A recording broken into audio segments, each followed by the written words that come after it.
여러분 안녕하십니까? YTN 뉴스 플러스 시작하겠습니다. 트럼프 미국 대통령이 호르무즈 해협 파병 요청을 거부한 유럽 동맹국들을 향해 실망했다며 어리석은 실수를 저지르고 있다고 강하게 비판했습니다. 그러면서 나토뿐 아니라 한국과 일본 등의 도움이 필요 없다고 말했는데 속내는 복잡해 보입니다. 워싱턴에서 신윤정 특파원입니다. 도널드 트럼프 미국 대통령은 북대서양 조약기구 나토 동맹국들이 호르무즈 해협 군함 파병 요청을 거부한 것을 작심 비판했습니다. 이란에 대한 군사 공격에는 찬성하면서도 정작 미국을 돕지 않는 건 매우 놀라운 일이라며 실망했다고 말했습니다. 그러면서 매우 어리석은 실수라며 돕지 않은 사실을 기억하겠다고 경고했습니다. I think NATO's making a very foolish mistake. This was a great test because we don't need them, but they should have been there. SNS에서는 이란에 대한 군사작전이 큰 성공을 거뒀다면서 더 이상 나토의 지원이 필요하지 않다며 일본과 호주, 한국도 마찬가지라고 썼습니다.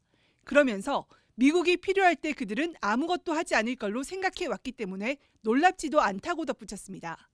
선뜻 지원 요구에 응하지 않는 동맹국의 불편하고 혼란스러운 심기를 잇따라 표출한 겁니다. 트럼프의 최측근인 린지 그레이엄 상원 의원은 트럼프가 엄청나게 화가 난 상태라며 이렇게 화난 건 본 적이 없다고 전했습니다. 역시 트럼프와 친한 미 연방 하원 의장은 동맹국을 향해 도움을 요청했습니다. We ask our allies to step up and acknowledge that reality and help us out. I think that's a very reasonable proposal.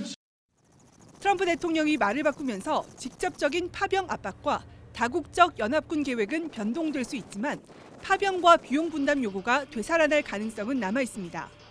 트럼프 대통령은 이란전 종전 시점과 관련해 아직 철수할 준비는 되지 않았다면서도 호르무즈 해협 봉쇄가 풀리는데 그리 오래 걸리지 않을 것이라고 말했습니다. 트럼프 대통령은 이란이 현재 피해를 복구하는 데 10년이 걸리겠지만 더 영구적인 타격을 원한다고 말해 핵시설 무력화 등을 위한 추가 공격 의지를 분명히 했습니다. 워싱턴에서 YTN 신윤정입니다. 이번 전쟁으로 걸프 지역에서 가장 큰 피해를 보고 있는 국가 중 하나인 아랍에미리트가 트럼프 미국 대통령의 호르무즈 해협 국제안보공조에 동참할 수 있다는 뜻을 밝혔습니다. 안와루 가르가시 UAE 대통령 외교보좌관은 현지 시각 17일 호르무즈 해협의 안전과 보안을 보장하기 위해 미국이 주도하는 국제적 노력에 동참할 수 있다고 말했습니다. 타카이치 사나의 일본 총리가 호르무즈 해협의 군함 파견을 요청받은 나라 가운데 처음으로 트럼프 대통령과 대면합니다. 타카이치 총리는 현지 시각 19일 미국에서 열릴 미일 정상회담 참석을 위해 오늘 밤 일본에서 떠날 예정입니다. 요미우리 신문은 타카이치 총리가 딜레마에 빠졌다면서 미국의 군사작전에 휘말릴 위험을 피하면서도 미일 결속을 과시하기 위해서는 일정한 공헌이 불가피하다고 평가했습니다. 미 정예 해병대원 2,500여 명을 태운 미군의 상륙함이 오는 주말쯤 호르무즈 해협에 도착할 것으로 보입니다. 이란의 핵심 석유 시설이 있는 하르그 섬을 점령하기 위한 상륙 작전이 임박했다는 관측이 커지고 있습니다. 김선중 기자입니다. 싱가포르 인근에서 포착된 미 해병대 상륙함 트리폴리 함입니다. 일본 오키나와에 주둔하고 있는 미 30일 해병 원정대원 2,500명을 태우고 호르무즈 해협으로 이동 중입니다. 말이 상륙함이지 스텔스 전투기와 공격형 헬기까지 갖춘 사실상 중형급 항공모함입니다. 한반도 유사시에 가장 먼저 출동하는 부대로 미사일 순양함과 구축함까지 함께 움직이면서 단독으로 상륙 작전이 가능합니다. 앞서 피트 헤그세스 미 국방장관은 상륙 작전을 위해 해병 부대를 중동으로 파견해달라는 미 중부 사령부의 요청을 승인했습니다. 현재 속도라면 주말쯤이면 호르무즈 해협에 도착할 것으로 보입니다. 목표는 역시 이란의 석유 수출 전진기지인 하르그 섬 점령이 될 것으로 점쳐집니다. 이란 본토에서 30km 떨어져 있지만 이란 석유 수출의 90% 이상을 담당하는 핵심 시설로 이란의 급소로 평가되는 곳입니다. President Trump's not going to take any options off the table. The military infrastructure only for now. And I would certainly think he would maintain that optionality if he wants to take down their energy infrastructure. 하지만 실제 상륙 작전에 나설 경우 이란의 반격도 무시할 수 없습니다. 군사 전문가들은 아무리 최정예 부대라고 해도 미군의 피해 역시 상당할 것이라고 지적합니다. In Iran, because the Iranian regime has told Sky News, if you put boots on the ground in Iran, it will be another Vietnam. Are you afraid of that? No, I'm really not afraid of anything. 큰 소리는 쳤지만 궁지에 몰린 트럼프가 과연 미군의 대규모 피해를 감수하고서도 작전을 실행할 수 있을지가 이번 전쟁의 최대 변수로 떠올랐습니다. YTN 김선중입니다. 트럼프 행정부 내 고위 당국자가 이란 전쟁을 지지할 수 없다며 사의를 밝혔습니다. 조 켄트 미 국가대테러센터 국장은 현지 시각 17일 X에 글을 올리고 많은 고민 끝에 국장직을 사임하기로 결정했다고 밝혔습니다. 트럼프 대통령이 지난달 28일 이스라엘과 함께 이란에 대한 군사작전을 시작한 이후 트럼프 행정부 내 고위 당국자가 자진 사퇴 의사를 밝힌 건 이번이 처음입니다. 트럼프 대통령은 켄트 국장이 안보에 있어 매우 취약하다고 생각했다며 그가 나간 것은 다행이라고 덧붙였습니다. 호르무즈 해협을 사실상 봉쇄한 이란이 중국 위안화로 거래하는 걸 조건으로 8개국과 유조선 통항을 협의 중이라고 미국 CNN이 보도했습니다. 이란 소식통에 따르면 이런 조건에 응할 의사가 있는 국가들이 이란 당국과 접촉 중인 것으로 전해졌습니다. 하지만 8개국의 명단은 공개되지 않았습니다. 전쟁 19일째 이스라엘이 이란 안보수장 라리자니를 제거한 뒤 양측의 공습 공방이 격화하고 있습니다. 사우디아라비아의 대사관 단지, 이라크 주재 미국 대사관 등을 겨냥한 공격도 현재 계속되고 있습니다. 중동 현재가 있는 YTN 특파원 연결해 보겠습니다. 조수연 특파원 나오시죠. 네, 요르단 암만에 와 있습니다. 네, 오늘도 이스라엘과 이란이 각각 대규모 공습을 주고받았다고요? 네, 그렇습니다. 먼저 이스라엘군은 오늘 새벽에 이어 오전에도 레바논 베이루트와 베이루트 남부에서 공습작전을 이어가고 있습니다. 이란을 지원하는 헤즈볼라 시설들을 집중적으로 타격하고 있는데요. 새벽 공습으로 6명이 사망했고 현장에서는 생존자 수색 작업이 계속되고 있습니다. 이란도 오늘 새벽 이스라엘 중부 지역에서 대규모 미사일 공습을 벌였습니다.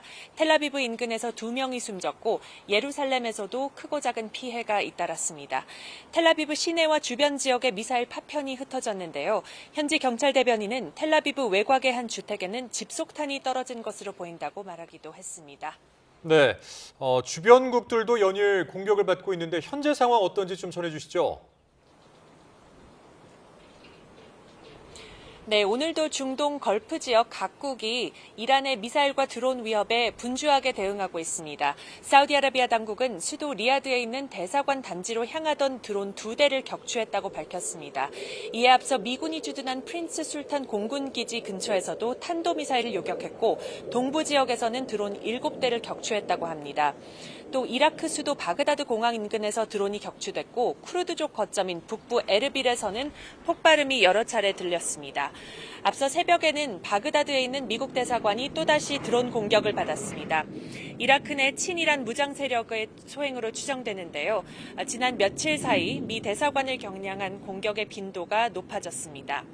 오늘 쿠웨이트군은 로켓과 드론 공격을 저지했고 아랍에미리트 당국도 이란에서 날아오는 미사일과 드론 위협에 계속해서 대응하고 있다고 전했습니다.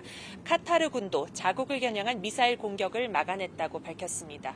네, 이런 가운데 이스라엘이 이란의 안보수장을 제거한 뒤에 양측이 더 강경한 입장을 내놨다고요?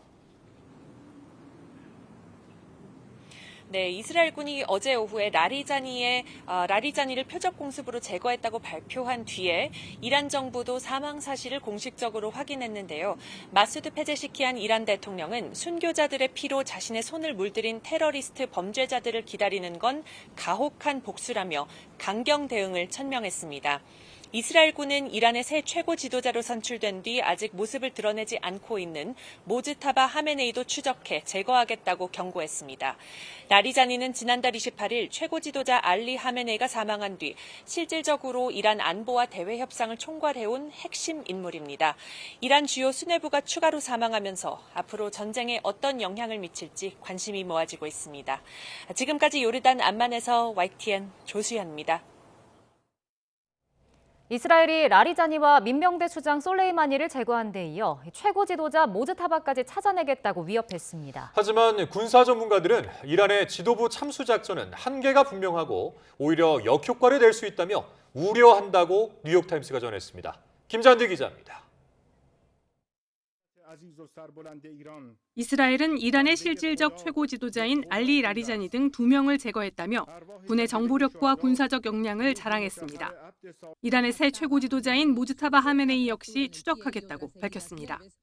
חיסלנו אותם כשהם חיים בתחושת נרדפות, מסתתרים ונמלטים על חייהם. אני אומר כאן שוב, נגיע לכל אחד, לא משנה איפה. 이란 지도부를 잇따라 제거한 데 미국과 이스라엘은 자축하고 있지만 전문가들은 실효성에 한계가 있다며 오히려 부작용을 우려한다고 뉴욕타임스가 보도했습니다. 이란은 오랜 기간 최고 지도자 부재에 대비해 지휘 체계를 철저히 분산해왔고 실제로 혁명 수비대는 전국을 31개 지휘권으로 나눠 군사작전을 진행하고 있습니다. 중앙지휘부가 타격을 입더라도 각 지역 부대가 독립적으로 공격을 수행할 수 있어 지도부 제거가 군사적 마비로 직결되지 않는다는 겁니다. 또 지도부 제거는 이란의 순교자 서사를 강화해 이란 내부의 강경파를 결집시키고 보복의 명분을 강화해줍니다. 지난달 28일 최고 지도자 알리 하메네이를 포함해 지도부 40여 명을 제거했지만 이란의 보복 공격은 더욱 강해진 것을 보면 알 수 있습니다. 여기에 라리자니 같은 최고위급 지도자 제거는 후임자가 누가 되느냐에 따라 역효과를 낼 수 있습니다. 온건파와 강경파 모두와 협력이 가능했던 라리자니가 사라지면서 결국 극단적 강경파가 권력을 잡을 수 있기 때문입니다. 지금 이슬람 혁명 수비대가 힘을 더 얻는다는 것은 이란이 전쟁을 계속하며 미국이 받아들일 수 없는 요구를 내세우는 것을 의미합니다. 미국과 이스라엘이 전쟁을 끝내고 협상을 하고 싶어도 상대를 찾지 못할 수도 있습니다. 국제사회의 우려도 커지고 있습니다. 하칸 피단 튀르키예 외무장관은 이란의 국가 지도자들을 겨냥한 이스라엘의 암살은 전쟁법에 어긋나는 명백한 불법 행위라고 규탄했습니다. Ama biz her zaman için diplomatik yolun ve müzakerelerin bu enerji sorunu da dahil bütün sorunların aşılması için tek geçerli yol olduğunu düşünüyoruz. 이란 지도자 참수 작전이 이 전쟁을 중동 전체로 확대할 수 있는 위험한 전략이라며 즉시 중단할 것을 촉구했습니다. YTN 김잔디입니다. 이란이 전쟁 상황을 빌미로 내부 단속을 강화하며 민중봉기 차단에 주력하고 있는 것으로 전해졌습니다. 영국 더타임스에 따르면 지난 2주 동안 많은 이란인이 온라인에 전쟁 이야기를 올리거나 시위에 나설 경우 반란 혐의로 국가가 신속하게 조치할 수 있다는 위협이 담긴 문자 메시지를 받았습니다. 수도 테헤란과 주변 지역에서는 바시즈 민병대가 검문소를 세워 차량을 수색하고 주민들의 휴대전화를 검사하는가 하면 일부 지역에서는 가택 수색까지 벌이는 것으로 알려졌습니다. 미국, 이스라엘과 이란의 전쟁이 3주째 이어지는 가운데 아랍 지역과 이슬람권 국가 외무장관들이 대응 방안을 논의하기 위해서 모인다고 현지 시각 18일 로이터 통신이 보도했습니다. 사우디아라비아 외무부는 이날 저녁 수도 리야드에서 지역 안보와 안정 지원 방안을 논의하기 위해서 다수 아랍과 이슬람 국가 외무장관들이 참석하는 협의 회의를 개최할 예정이라고 밝혔습니다. 중동 전쟁으로 국제 유가가 급등한 여파로 전 세계 항공사들이 잇따라 항공편 운항 축소에 나섰습니다. 영국 텔레그래프에 따르면 현지 시각 17일 덴마크, 노르웨이, 스웨덴 3국 연합항공사인 스칸디나비아 항공은 항공유 비용 급등에 대응해 운항 규모를 축소한다고 발표했습니다. 지난주에는 연간 1,600만 명을 수송하는 뉴질랜드 항공사 에어 뉴질랜드가 연료 가격 급등을 이유로 운항을 감축했습니다. 이란 사태로 유가가 급등하면서 친환경차 전환율이 낮은 고속 시외버스 업체의 경영난이 가중되고 있습니다. 네, 특히 도심 대중교통과는 달리 유가가 인상되면서 승객은 오히려 줄어서 어려움이 더 크다고 합니다. 김민성 기자입니다. 하루 평균 7천여 명이 이용하는 전주 고속버스 터미널과 인근 시외버스 터미널.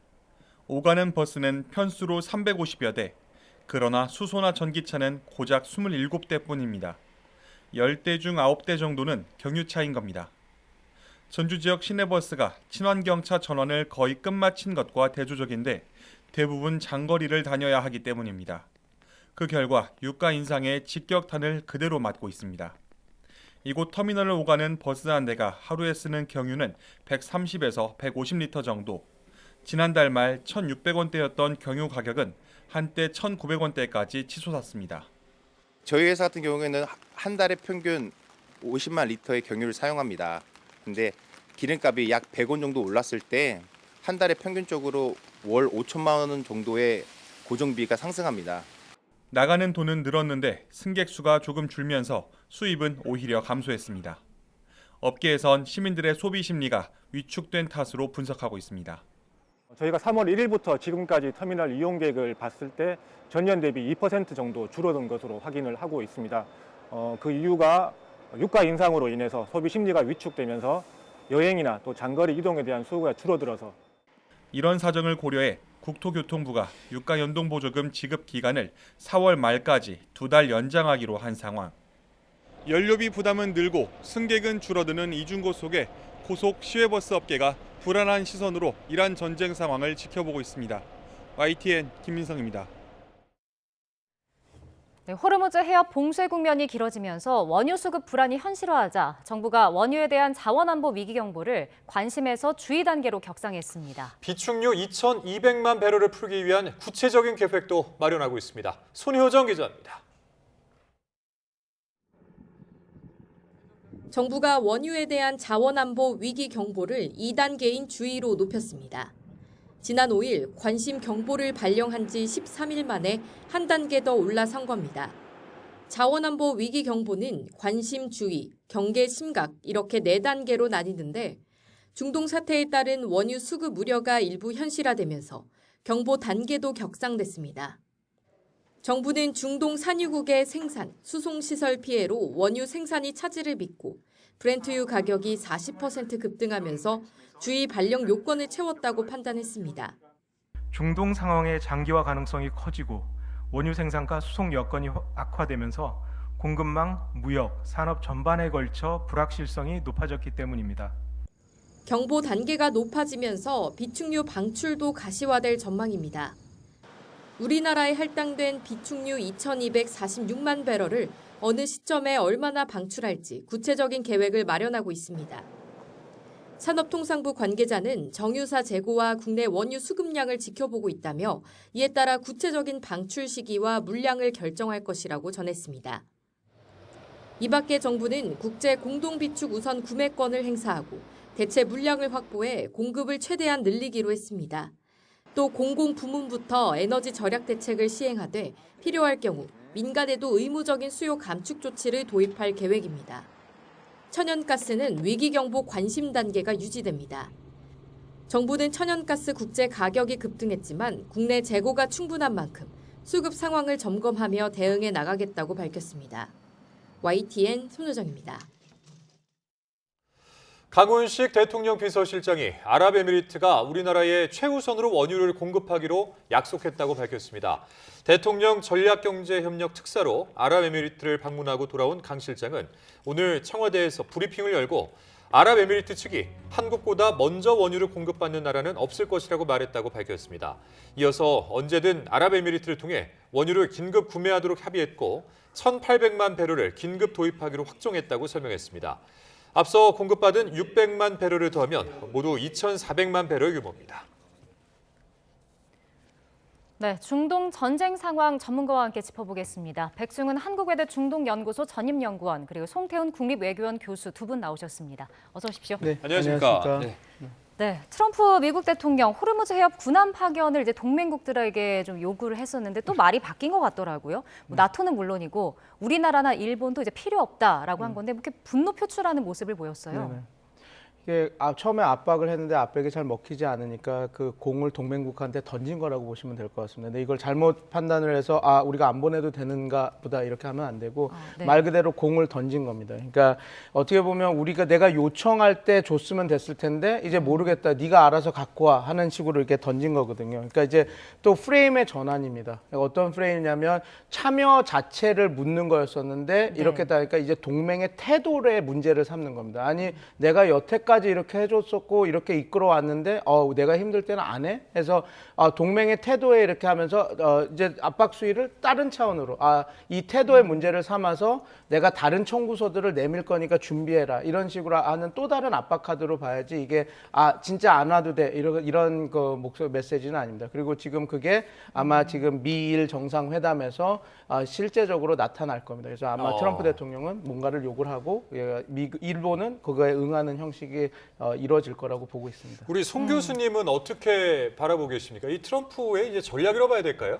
네, 저는 트럼프가 이거는 테스트를 위한 용이었다라고 이제 본인이 얘기를 했잖아요. 근데 정말 테스트였을 수 있다라는 생각이 저는 듭니다. 예를 들어서 이 트럼프의 제안에 대해서 정말 누가 얼마나 빨리 그리고 구체적으로 함께 협조를 하겠다라는 얘기를 할 것인지, 그 다음에 실제 전력에 있어서 함정이나 항공기 같은 실제 전력을 얼마나 이 국가들이 제안을 받은 국가들이 내놓으려고 했는지 이런 것들을 사실 이제 실전 상황이기 때문에 만약에 인태 지역이라든지 다른 지역에서 비슷한 상황이 일어났을 경우에 그런 것들을 시험해 볼 수 있는 테스트용이 정말 될 수가 있거든요. 그리고 만약에 지금 이제 영국이라든지 일본 같은 경우에 좀 처음에 이제 긍정적인 반응을 조금이라도 보여줬잖아요. 네. 근데 이제 지금 앞으로 어떻게 될지 모르겠지만 예. 비슷한 제안을 또 한다면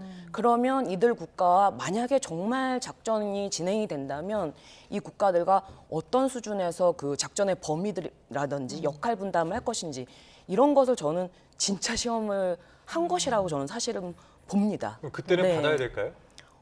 받는 그건 나라들이 많이 생길까요? 제 생각에 지금 이제 이 상황이 트럼프가 사실은 확인한 것이 지금 나토도 마찬가지고 일본, 한국 그리고 이제 영국 이런 국가들이 미국이 없으면은 자국을 지킬 수 없는 국가들이기도 합니다. 뭐 영국은 예외적일 수 있겠지만 그런데 그 자체가 이 국가들이 사실은 이 위험한 작전에 들어왔을 때 만약에 정말 그 제안을 받았을 거라고 예측을 안 했겠지만 전 안 했을 거라고 생각을 해요. 이런 식으로 반응이 나왔을 것을 충분히 트럼프가 저는 예상을 했을 거라고 생각을 하거든요. 예. 그런데 나온다고 해도 만약에 이 국가들이 실제 작전에서 드론의 공격을 받는다든지 이란으로부터 굉장히 심각한 공격을 받게 되면 그러면 당연히 이 각국에서 반전 여론이 더 세질 거가 너무 이제 분명하죠. 네. 그러면 여기에서 궁지에 몰리는 사람은 오히려 또 트럼프 대통령이기도 합니다. 그래서 저는 트럼프 대통령이 이 모든 것을 예측하고 물어본 것이다라고 저는 생각을 합니다. 네, 뭐 결국은 두 분 다 이제 또 다른 압박 카드로 작용을 했다라는 말씀이신데, 뭐 앞서 얘기해 주셨잖아요. 알아서 이제 파견을 해라라는 그 숨은 메시지가 있다라고 얘기해 주셨는데, 일단은 트럼프 대통령이 뭐 나토라든지 동맹국들에 대한 보복은 없을 거다라고 하긴 했거든요. 이 부분에 대해서는 일축을 일단은 했는데 가능성은 어떻게 보십니까? 이미 보복을 하고 있죠. 그 그린란드에 대해서 나토가 뭘 잘 못 지키니까 내가 들어가겠다. 아니면 나토라고 하는 거에 내가 더 이상 참여를 안 하겠다. 분담금을 대지 않겠다. 이렇게 해서 나토에 대해서 모르겠습니다. 어떤 보복을 할지 모르지만 이미 그 했던 것들이 있기 때문에 아마 그런 압박 수위를 높여가겠죠. 네. 아니, 그러니까 이게 뭐 외교 무대에서 이제 이렇게 글쎄요, 이렇게 뭐 전쟁 상황에서 이런 얘기를 쉽게 할 수 있는 인물이 트럼프 대통령 말고 또 누가 있을까라는 생각이 좀 드는데, 일단은 트럼프 대통령의 심경을 알 수 있는 대목이 있었습니다. 예, 트럼프 대통령의 측근이 살면서 이렇게 화를 내는 건 처음 봤다. 뭐 이렇게까지 이제 언급을 했거든요. 근데 만약에 이게 정말 테스트였다면 이렇게까지 화를 내지 않지 않았을까요?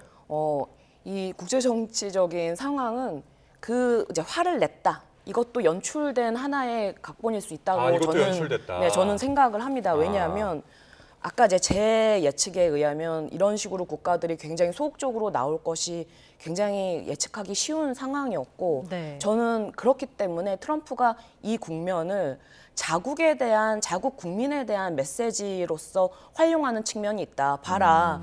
우리는 우크라이나 러시아 전쟁에서도 그렇고 나토를 지원하는 부분에 있어서 미국은 이렇게 역할을 많이 하고 함께 힘들게 싸웠는데 그런데 우리가 막상 힘들 때는 동맹국들이 우리를 전혀 도와주지 않았다.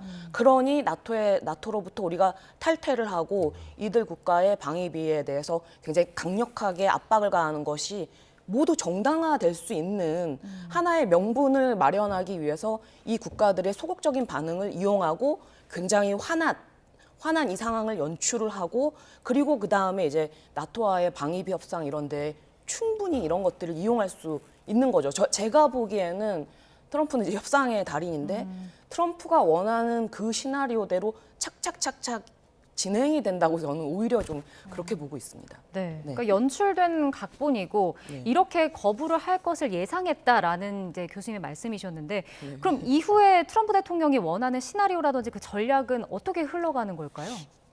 저는 저런 그 시나리오 분석도 할 수 있지만 저는 좀 다른 게 왜냐하면 이렇게 지금이 전쟁 상황이지 않습니까? 네. 전쟁에서는 저런 테스트를 쉽게 할 수 있는 건 아니거든요. 왜냐하면 지금 벌써 나토니 어떻게 보면 미국의 핵심 동맹국들이 이격 현상이 하고 나는 못하겠다고 얘기를 나오는 거 이게 어떻게 보면 국제사회에서 지금 지지를 얻어서 이란에 대한 강력한 압박을 해야 되는 입장에서는 어떻게 보면 그 동력을 잃어가는 모습을 보이는 거거든요. 그래서 트럼프 대통령이 절대 만만한 협상가가 아니라는 거는 알지만 트럼프 대통령이 만능이라서 모든 걸 다 보고 이렇게 했다는 거는 저는 조금 궤를 달리합니다. 왜냐하면 그런 문제들이 있었기 때문에. 그래서 근데 요는 이런 겁니다. 지금 말씀하신 대로 이렇게 이격이 나니까 지금 느슨한 형태의 연합군 동맹을 만들 수밖에 없는 상황이 됐습니다. 다행히 지금 UAE는 자기네들이 가장 큰 타격을 받는 나라이기 때문에 지금 참여하겠다라고 이렇게 하고 아마 일본도 참여를 해야 될 겁니다. 일본은 특히 지금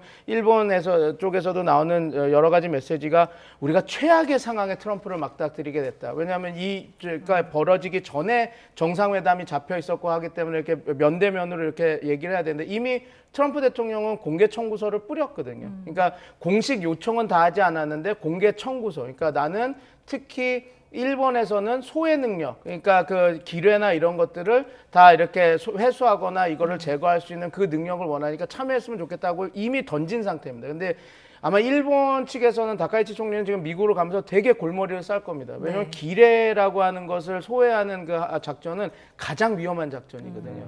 그리고 가장 적의 공격에 취약하게 받는 상황입니다. 우리도 다 알겠지만 군대 갔다 오신 남자분들은 다 알 겁니다. 그러니까 지뢰 해체 부대가 가장 위험한 걸 하고 지뢰 해체를 하는 작업을 할 때는 적의 공격에 제일 노출이 되는 거거든요. 지금 일본이 과연 기뢰 전력을 보내줄 것인가 안 해줄 것인가 협상 요소가 될 텐데 제가 볼 때는 이미 트럼프 대통령은 뭘 원하는지를 보내줬고 그리고 면대면으로 만나야 되고 특히 일본 같은 경우는 지금 중국과 강대강 대립을 하고 있는 입장에서 미국의 도움을 필요한 이 상황에서는 어느 정도 해줘야 되기 때문에 참전을 할 것 같긴 보이는데 이제 어떻게 될지 이제 좀 지켜봐야 되는 상황 그런 것들이 만들어지고 있다고 보시면 아니 근데 이제 어쨌든 그 트럼프 대통령은 다 필요 없다, 뭐 한국도 필요 없고 일본도 필요 없다 이렇게까지 밝힌 상황인데 말씀하신 것처럼 정상회담이 내일이잖아요.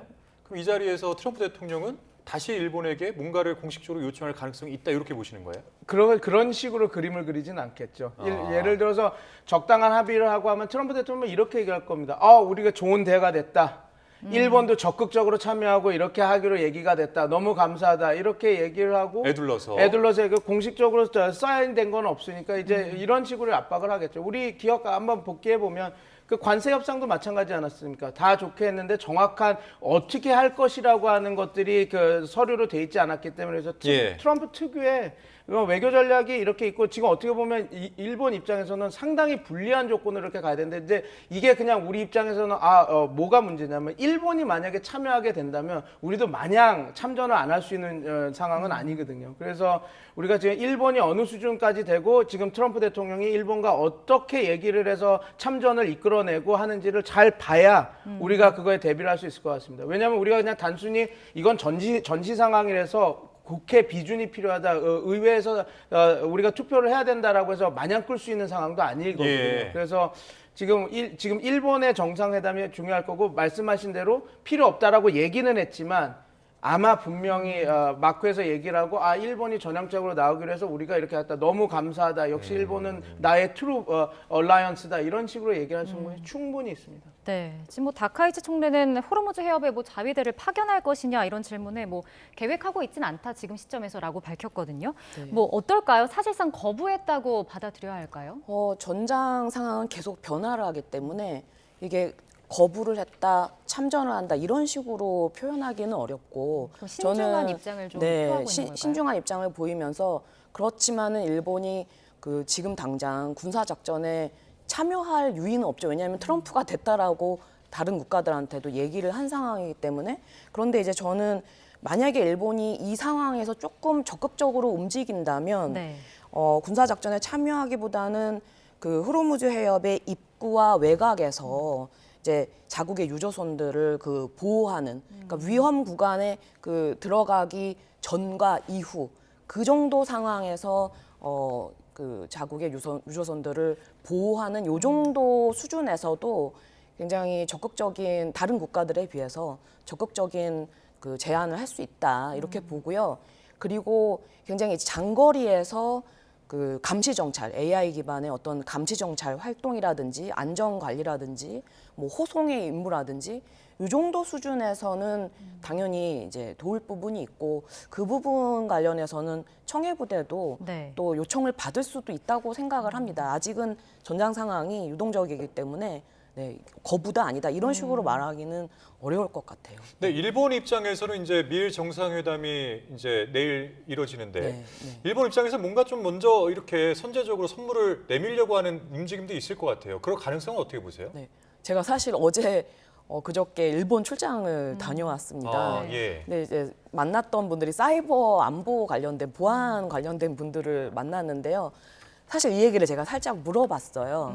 그런데 이제 그런 얘기를 하더라고요. 입구 그 호르무즈 해협 안에 들어가지 않고 그 주변에서 외곽에서 보호하는 요 정도의 역할은 충분히 제한할 수 있지 않을까 뭐 이런 얘기들을 하더라고요. 그래서 저도 그 정도는 작전에 참여하는 건 아니기 때문에 가능하지 않을까. 그 정도로 참여를 하는 거는 참전이 아닙니까? 참전은 아니죠. 아, 참전은 네, 아니에요. 네, 그러니까 네, 상대국이 봤을 때. 그렇죠. 그렇죠. 네. 그러니까 위험 구간 전후에서 뭐 호송이라든지 호위라든지 보호하는 수준으로는 감시 제한할 정찰 수 수준. 있다. 네. 네, 그 정도로만 참여할 수 있는 뭐 가능성은 있다라는 네, 말씀이신데 일단 뭐 지금까지 상황을 보면 유럽이나 아시아 동맹국들은 좀 미온적인 태도를 보이고 있지만 앞서 얘기해 주신 대로 아랍에미리트가 이제 참전 의사를 밝혔습니다.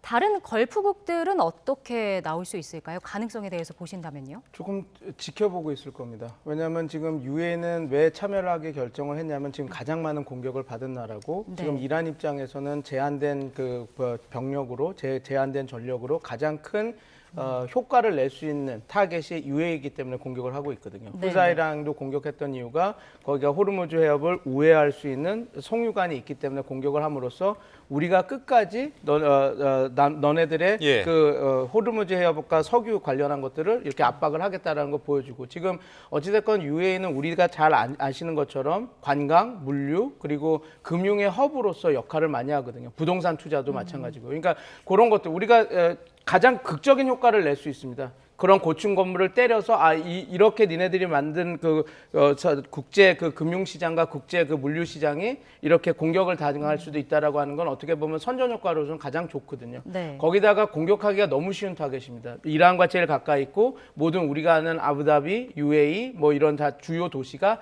해안에 있습니다. 그러니까 제일 쉬운 타겟이고 효과도 제일 크기 때문에 공격을 많이 당하고 그러니까 이제 UAE는 이렇게 판단을 한 것이죠. 중립을 지켜서 확전을 막는 것보다 지금 이미 우리는 어쩔 수 없이 이 전선에 끌려 들어왔고 그렇게 된다면 적극 참여함으로써 미국의 보호를 받는 게 좋다라고 해서 참여를 한 것이다 보는데 네. 사우디아라비아는 조금 다릅니다. 사우디아라비아는 공격할 수 있는 데가 넓게 퍼져 있고 이란의 공격에서 상당히 UAE보다는 위협이 들기 때문에 아마 자기네들이 판단을 하고 이게 실익이 있겠다라고 하면 더 적극 참여할 가능성이 큽니다. 근데 지금 이런 상황들 그러니까 이제 이스라엘과 미국과 그다음에 이제 이란과의 전쟁.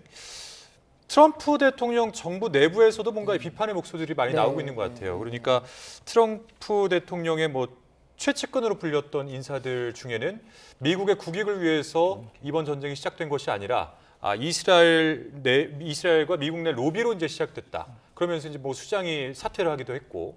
근데 이런 움직임들이 좀 이런 목소리도 많아질까요? 네, 제 생각에 그러니까 이란에 대해서 그렇게 이제 위협적으로 바라보고 미국이 이란을 공격하는데 협조하기를 원하는 이스라엘의 그 이익과 그러니까 이스라엘이 보고 있는 그 이익과 목적, 이란을 공격하고자 하는 목적과 그 다음에 미국이 장기적으로 중국을 견제하기 위한 그 용도로 이란을 사용했다라는 거, 이란에 대한 공격을 사용했다라는 이 부분이 두 국가가 이익이 이제 맞닿아 있는 것이죠. 이란의 어떤 그런 심리적으로 부추겨서 네. 트럼프를 움직였다라고 보는 거는 저는 너무 그 논리적인 비약이 크다고 보고요. 그리고 그럼에도 불구하고 지금 트럼프 진영 내에서 이런 분열이 지금 있지 않습니까? 네. 제가 보기에 이분이 사임하신 거는 대테러 작전에 임하는 이분이 사임하신 거는 좀 이해가 되는 측면이 있어요. 저라도 그런 그 생각을 했을 것 같아요. 왜냐하면 일단 테러라는 것이 정말 끝이 없는 전쟁이잖아요. 어떤 종지부를 찍을 수 있는 전쟁이 아니고, 물론 이란의 핵 때문에 공습을 한 것이라고 얘기를 하지만 이분의 입장에서는 이란으로부터의 어떤 그런 임박한 위협이 없었다. 이거는 사실 우리가 봐도 자명하거든요. 그렇기 때문에 이분 입장에서는 어떤 테러의 그 대응 측면에 있어서는 이란으로부터의 위협이 그러니까 트럼프 대통령이 생각하는 그 수준에 미치지 않은 것이죠. 그런데 이제 이 전쟁이 계속 소모전으로 가다 보면 당연히 서방과 미국에 대한 테러가 굉장히 발응을 할 것이고, 그다음에 미국 내에서도 그 문제가 굉장히 커질 수 있을 것 같습니다. 미국 내의 시민과 어떤 기관들이라든지 인프라에 대한 테러리즘이 굉장히 확산이 되면 이분으로서는 굉장히 부담이 커지는 것이죠. 네. 예, 거기에 대한 책임을 질 수도 있고, 그리고 거기에다가 지금 이란을 지금 트럼프 대통령이 2020년과 2024년의 대선에 개입한 명분도 얘기를 하고 있거든요. 그러니까 이런 위험 요소들이 이분의 입장에서는 이거는 테러 위협으로 보이지 않는다는 것이죠. 그렇기 때문에 저는 이분이 사임을 그런 이유로 한 것 같습니다. 네.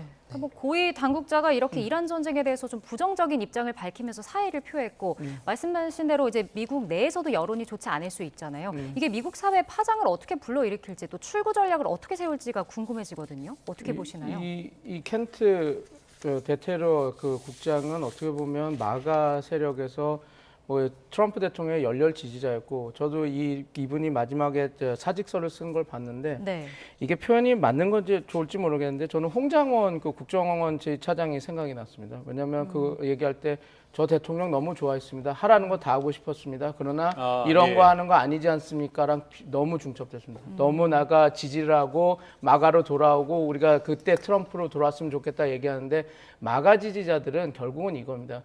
아메리카 퍼스트, 미국에 먼저 위협되는 것들을 해결하고 행동을 하지만 미국 이익의 중심으로 가자라고 했는데, 지금 본인이 볼 때 전혀 맞지가 않은 겁니다. 그리고 자기가 테러 관련한 것들을 다 보는 수장인데, imminent threat, 그러니까 진짜로 즉각적으로 우리가 그 예방 전쟁이라는 건 없습니다. 근데 그 자위권 발동해서 저 선제 공격은 뭐가 있냐면, 누가 칼을 들고 와서 공격을 하는 그 순간에 때리면 그거는 자위권 발동이지 않습니까? 그런데 그런 imminent threat이 돼야지 preemptive strike, 먼저 선제 공격도 국제법에서도 허용이 되는데, 이 국장 입장에서는 그런 확실한 위협은 없었다라는 겁니다. 트럼프 대통령이 전쟁 시작했을 때 뭐라고 얘기했냐면, 이란 핵 위협이 있었다. 그리고 내가 공격 안 했으면 2주 안에 이란이 핵무기를 가졌을 거다.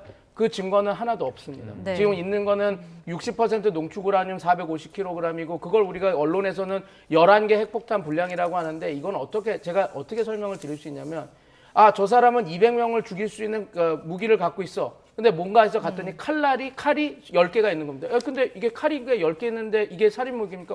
10명을 죽이면 다시 나를 갈아야 되니까 그걸 수치로 하면 200명이다. 그런 수준이거든요. 너무 군사 전문가들은 다 알겠지만, 핵무기라고 하는 것은 92% 농축 우라늄, 그러니까 그 물질이 있어야 되고, 그거를 격발시킬 수 있는 격발 그 장치, 그 다음에 그거를 투발할 수 있는 그러니까 소형화, 탄두화 이런 것들이 있어야 됩니다. 아무것도 이란은 지금 갖고 있지 않았었고, 미국 정보부도 2003년 이후에는 그 핵 격발 장치 수렴은 없었다고 본다라고 하고, IAEA도 그런 핵 위협은 있을 수 있지만 무기는 없다라고 밝힌 상태입니다. 그럼 결국은 이 켄트가 사직을 한 이유는 이유가 말이 안 됐기 때문에 본인이 던진 건데, 근데 이 파장은 좀 클 거라고 봅니다. 왜냐하면 홍장원 차장이 나오게 나서부터 그 내부 세력에도, 왜냐하면 충직한 뭐라 그럴까요, 사람이었다가 나오면서 흔들렸던 것처럼, 켄트는 그냥 어떤 마가 지지자가 아니라 핵심 지지자였다가 자기가 공개 선언을 하면 나온 거기 때문에 트럼프 대통령이 만약에 변화하지 않고 이런 스탠스를 계속 간다 그러면 상당히 내부에서부터 흔들릴 가능성이 높다라고 봅니다. 그래서 저는 트럼프 대통령이 전쟁을 오래 끌지 못하는 하나의 변수로도 또 이런 문제들이 지금 보여지고 있다. 저는 그렇게 지금 분석하고 있습니다. 자, 이번을 시작으로 뭐 내부의 동요가 좀 더 확산될 것이다. 이제 이렇게 내다보셨는데 우리 송 교수님께는 좀 다른 결의 질문을 좀 드려보고 싶어요. 워낙 그 사이버전과 드론전 뭐 이런 분야의 전문가시니까. 지금 이제 이번 전쟁을 보게 되면 이제 드론전이 좀 치열한 것 같습니다. 일단은 이란 같은 경우에는 자폭 드론 샤헤드가 있고 또 미국에서는 이 샤헤드를 좀 역설계했다고 알려진 루카스 이 두 가지의 드론이 실전에 도입이 되어 있는 상태인데 이 드론전의 양상이 지금 어느 정도 수준이라고 봐야 될까요? 네, 이번 전쟁뿐만 아니라 사실 러우 전쟁 2022년부터 러우 전쟁, 그다음에 이스라엘 하마스 전쟁, 그리고 지금은 미국이 펼치는 드론전도 우리가 이제 경험을 하고 있는데요. 일단 여기까지 왔을 때 우리가 지금 현대전에 있어서 드론전이 어디까지 왔느냐 이거를 평가를 한다면 이 정도는 이제 합의가 대충 컨센서스가 마련이 되는 것 같아요. 일단 굉장히 현대전이 값싼 그 드론이 전장을 지배하는 상황으로 가고 있다. 이제 이 부분이고요. 그 다음에 First Person View라고 해서 자폭 드론, 이 조종사가 이 영상을 실시간으로 보면서 이 자폭 드론을 운용을 하는데 이것이 타격률, 정밀성 이 부분이 굉장히 이제 정확도가 높기 때문에 이 부분에 있어서 그리고 그러나 이제 이 자폭 드론이 가격은 낮단 말이죠. 그래서 이런 효율성을 정확하게 다들 체감을 했고 그리고 지금 이제 드론전이 드론과 드론 간에 지금 아까 이제 사헤드를 역설계한 그런 루카스라는 드론 시스템도 이제 만들어졌는데 드론과 드론 간의 전쟁이 이제 본격화됐다. 그 다음에 또한 중요한 게 그러면은 드론의 공격에 대해서 막을 수 있는 방법은 전자전이죠. 제밍이나 스푸핑과 같은 이런 전자전의 위력이 굉장히 중요해졌다. 그러니까 그 드론 자체가 무력하게 그렇죠. 되는 통신이라든지 통신을 끊어서. 가짜 신호를 보낸다든지 이런 것들을 완전 이제 무력화시키는 이런 공격이 앞으로 굉장히 이제 중요해지고 그래서 전자전과 관련된 무기 시스템도 발전이 많이 될 거라고 저는 봅니다. 그리고 AI 그 드론의 자율화의 어떤 초기 단계는 지금 이제 시험이 된 이런 상태라고 볼 수 있고요. 그리고 사이버전도 조금만 더 그 말씀을 드리면 그러니까 드론을 운영하는 어떤 이제 지상 그라운드 세그먼트라고 하거든요. 드론을 공격하기 위해서 그런 지상 세그먼트들을 위성도 마찬가지고요. 여기를 사이버 공격을 해서 드론을 완전히 고철덩어리로 만드는 또 그 우주에 떠 있는 위성들도 그냥 아무리 감시 정찰 능력이 있어도 이것이 그 신호를 지상 관제탑에 보내지 못하면 얘네들은 완전 고철덩어리거든요. 그래서 전자전, 사이버전 이런 것들의 중요성이 드론 그리고 위성 체계를 운영하는 데 있어서 아주 중요해졌다. 이렇게 말씀을 드리겠습니다. 뭐 이란 상황도 좀 살펴보면 이란 안보수장격이죠. 알리 라리자니와 민병대 총지휘관이 이제 사망을 했습니다. 그러니까 이란의 실세들이 계속해서 제거가 되고 있는 상황인데 이스라엘은 또 이란 국민에게 봉기를 또 촉구하기도 했었잖아요.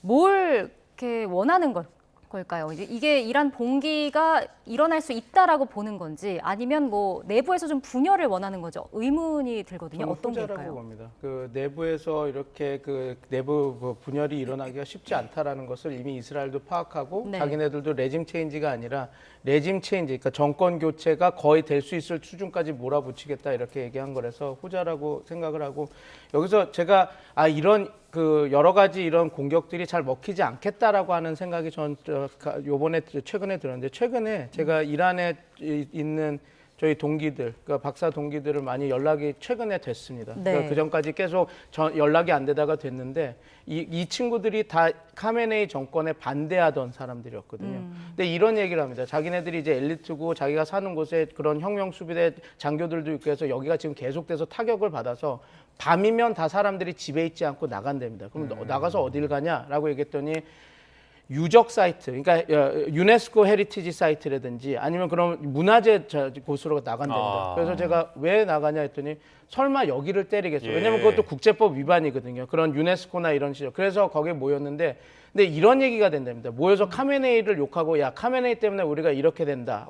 네타냐후 때문에 이렇게 된다. 그 얘기를 하는 것이 아니라 거기서 모여 있으면서 이런 얘기 카메네이도 죽었고 이제 이 정권은 유한한데 야 우리가 이 문화유산은 지켜야 되겠다라는 생각들이 든답니다. 네. 그러니까 이란 이 국민으로서 아 우리가 지금 유구한 페르시아 문화가 있고 이렇게 했는데 우리가 공격을 당하고 있구나. 이건 지켜야 되겠구나. 내가 살려고 여기 와서 있구나 하면서 있으면서 그런 효과들이 있다라는 겁니다. 그래서 저는 지도부를 타격하든 이 전쟁에서는 이거 리더십을 흔드는 거는 별로 소용이 없겠다라는 생각이죠. 국민들이 이 전쟁 자체를 정의로운 전쟁, 지도부에 타격을 해서 너네들을 민주화시켜주겠다라는 전쟁이 아니라 아 우리의 문화유산 그리고 우리의 그 정체성, 우리 이란이 공격을 당하고 있구나라고 지금 생각이 전환이 되고 있는 상황에서는 이 전쟁에서는 제가 아무리 뭐 이스라엘이나 이런 미국이 인지전을 통해서 하메네이가 얼굴을 다쳤다 그래서 쥐처럼 숨어들었다 게이다 이런 공격들 많이 하더라도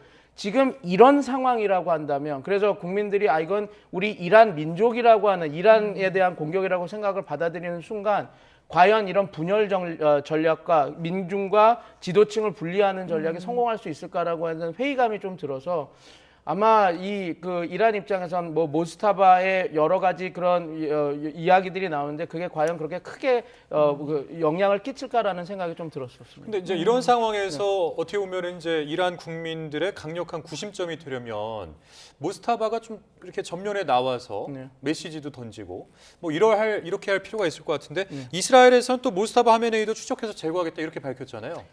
그리고 이제 언젠가는 나와야 될 텐데 모습을 드러내야 될 텐데 이 시기가 또 언제일지 궁금하고 그렇게 할지도 좀 궁금하거든요. 우선 첫 번째 말씀 너무 잘해주신 것처럼 타격을 하겠다. 그리고 알리 라리자니와 그다음에 레자 술레이만이라고 하는 바시지의 총사령관이 사살을 당했죠. 그래서 보안 문제 때문에 지금 숨기고 있다라는 게 어느 정도 신빙성이 있는 것 같고 하나는 이제 노루즈라고 하는 이란의 새해가 지금 내일 모레 이렇게 있습니다. 그러면 보통 최고 지도자가 그 노루즈의 어떤 성명서를 발표를 하거든요. 그래서 아마 이 시점에서는 그 모스타바가 어느 육성이든 아니면 어떤 형식이든 대국민 담화나 성명을 발표를 할 겁니다. 그래서 그거가 어떻게 진행되는지를 보고 앵커님이 말씀하신 대로 나와야 되는데 못하는 건 진짜 문제가 더 있는. 만약에 나오지 않는다면 또 다른 여러 가지 루머들이 나오게 될 건데 이때가 아마 분기점이 되고 꼭 그때는 어떤 성명서가 발표될 것으로 좀 보고 있습니다. 네, 이런 상황에서 지금 중재국 두 곳은 모스타바에게 휴전안을 전달했다. 근데 이를 거절했다라는 보도도 나오고 있습니다.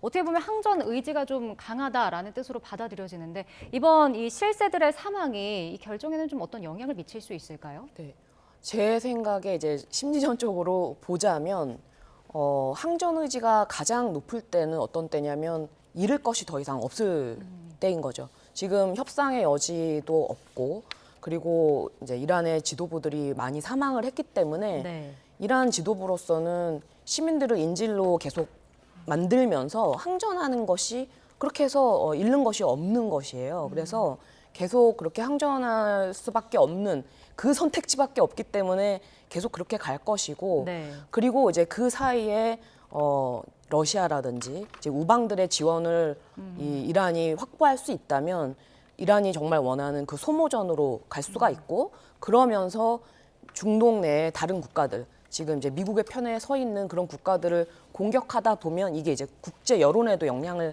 끼치기 때문에 어쨌든 장기전으로 가면 이거는 트럼프 대통령에게 되게 불리할 수밖에 없습니다.